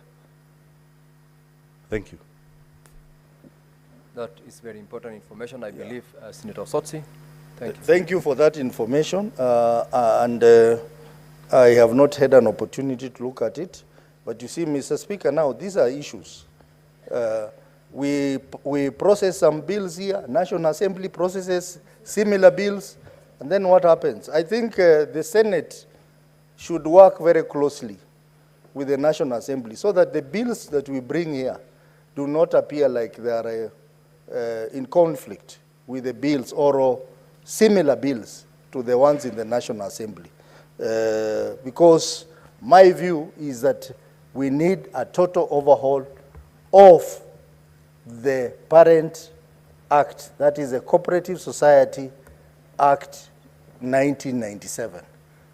This bill has made a very strong attempt at addressing the issue of how primary societies will be managed. But there are a lot of other things which must be aligned to the current circumstances, to the current best practices, which are not in this bill. So I would encourage that a lot of consultation should be done so that we know the way forward. Otherwise, this is a very good attempt for a member, a first-time senator. I think this is encouraging, and we must support this bill, but with those issues I have highlighted, addressed. Thank you, Mr. Speaker. I support. Senator Manzo Daniel. Thank you, Mr. Speaker. Mr. Speaker, I want to take this opportunity to congratulate Senator Mariam for a very big attempt to clean up the cooperative movement. Mr. Speaker, I want to own that at one time in life, I was the secretary for cooperatives in Kenya. And I'm very much aware of the troubles of the movement. At that time, my minister was Joseph Nyaga. May his soul rest in peace. And the movement has been yearning for this moment. And I like what she has done this is an amendment of the original Cooperative Act. And when I was the secretary and the new constitution had come to power, we, at that moment, cleaned it up to align it with the constitution. So it reads cabinet secretary. I can see there is a proposal here to move from minister to cabinet secretary. That amendment has already been made. But then in the last Senate, Professor Zani, who is a social transformationist, also made a very big effort like this one, and in fact came up with a total new act, which was processed successfully in the Senate. But when it went to National Assembly, Mr. Speaker, it lapsed out of time. It was another very good work, and I think Senator Mariam should also look at that. And at the same time, when that was being done, Professor Zani seemed to be in conflict with the movement. There was no really proper consultation with the movement, and when we sat down to reconcile the movement and her, the meetings became very stormy, and she adopted the attitude of forcing that law, which was more of academic law, while at the same time the ministry was making pleas that their law, at that moment their draft was stuck at cabinet. Finally it came from cabinet, and now you hear it is a second reading at the National Assembly, while we are doing a duplication here by doing a second reading. But I want to say that cooperative movement is devolved under Schedule 4 of the Constitution. So this is the right place. That particular act should have come, and then it will migrate to the National Assembly. But that having happened, I really want to plead with Senator Mariam that before we go to third reading, we need a thorough consultation with the movement. We need a thorough consultation with the ministry. We need a thorough consultation with the National Assembly so that we can amalgamate the proposals of Professor Zani, which are very good, the proposals of Senator Mariam, which are very good, and what is already is in the bill. And I want to say that the bill currently is a total overhaul. And I want to say that the cooperative movement begins from the village, comes to, the counties, and then is also national, and then it's also international. We have the International Cooperative Alliance, which carries all the cooperative societies in the world. And I had shared with Senator Mariam, and I was asking her whether she had taken time to compare notes with the best practices in the world, especially in Europe. I think Senate should have sponsored her in proper consultation and with the committee to visit some of the best practices in the world and bring them home. Other than the cooperative, the cooperative societies, then you have the National Cooperative Alliance here. You have huge businesses associated with the cooperative movement, the Cooperative Bank, the CIC Insurance, and they all work together and in consultation with the international movement, which is very well done in Canada and in the US. In fact, it is a very good business model. If you really want to transform a nation, if you really want to change the economic situations of a nation, when people work in cooperatives, they pull resources together and they are very strong. But unfortunately, Mr. Speaker, there has been a lot of corruptions in the cooperatives. And there have been a lot of cartels in the cooperatives. There's also the SACCO Societies Regulations, law, SASRA, which we just did their regulations as a Senate the other day. And then we have organizations which are associated with the cooperative movement. So, Mr. Speaker, this is a very heavy movement. It's a 15 million member movement in Kenya. We still have cooperative societies dealing with tea, cooperative societies dealing with coffee, cooperative societies dealing with milk, which their fate. And even the new KCC, we heard there was a request for statement the other day from Senator Bandago. And the complications are so much that one, we need a law to sort them out. Two, we need the government to be involved, so that, because it is part of the problem. And therefore, Mr. Speaker, there is every need and every use to make thorough consultations, and even to consult the counties, very well, and to make sure that the counties are carried along, to make sure that COG is involved, to make sure that COG has done also thorough consultations. But I want to say the Commissioner of Cooperatives is the most important person in this law. He is, in fact, more responsible and expected to take care of the movement better than the permanent secretary or principal secretary and the cabinet secretary. He is a key person. He's a registrar. And then, there is only one registry in the country. So this registry needs to be devolved in a way. But without the parent registry, then you are likely to duplicate the names and the roles. And therefore, while devolution is a reality and is in the Constitution, this particular law needs to be to synchronize a lot of things. What do you do with the original registry, which is in the national government? And what do you do with the other smaller registries in the counties? So when you propose to change from Commissioner of Cooperatives to a Director of Cooperatives, then there will be a contradiction with the counties, because the counties have the directors, while the Commissioner is at the national government. And there's actually a cooperatives policy which went through the National Assembly some years ago. And with the policy, it is where you draw the law. So this policy has gone all the way to be approved, even by the President, after it has been passed by the Houses. And therefore, there is all that to be looked at. I like the work which has been put, bearing in mind this is an amendment bill. It is seeking to amend certain sections.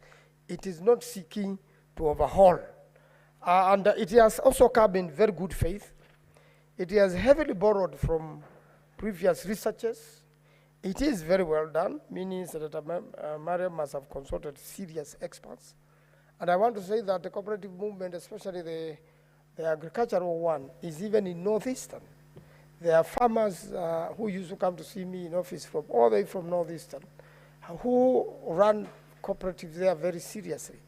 There are farmers in Mandera, there are farmers in Garissa, along the rivers, and then there are many other businesses, even herding of cows, which are in cooperatives. Now, the cooperative movement is very strong also in China, but the best practices are found in Europe, the Nordic countries, the milk cooperatives, the transport cooperatives, and that's how we borrowed the Matatu SACCOs. They are actually not SACCOs, but they have an element of savvy. That's why they fall under SACCO. And there are the many amendments which have been made to streamline the Mani region. We have Cusco in Kenya, which is now riddled with a lot of problems, and it is the umbrella body in Kenya, and well represented, representing the cooperative movements in the country. And the directorship is an election from the regions, similarly with the CIC.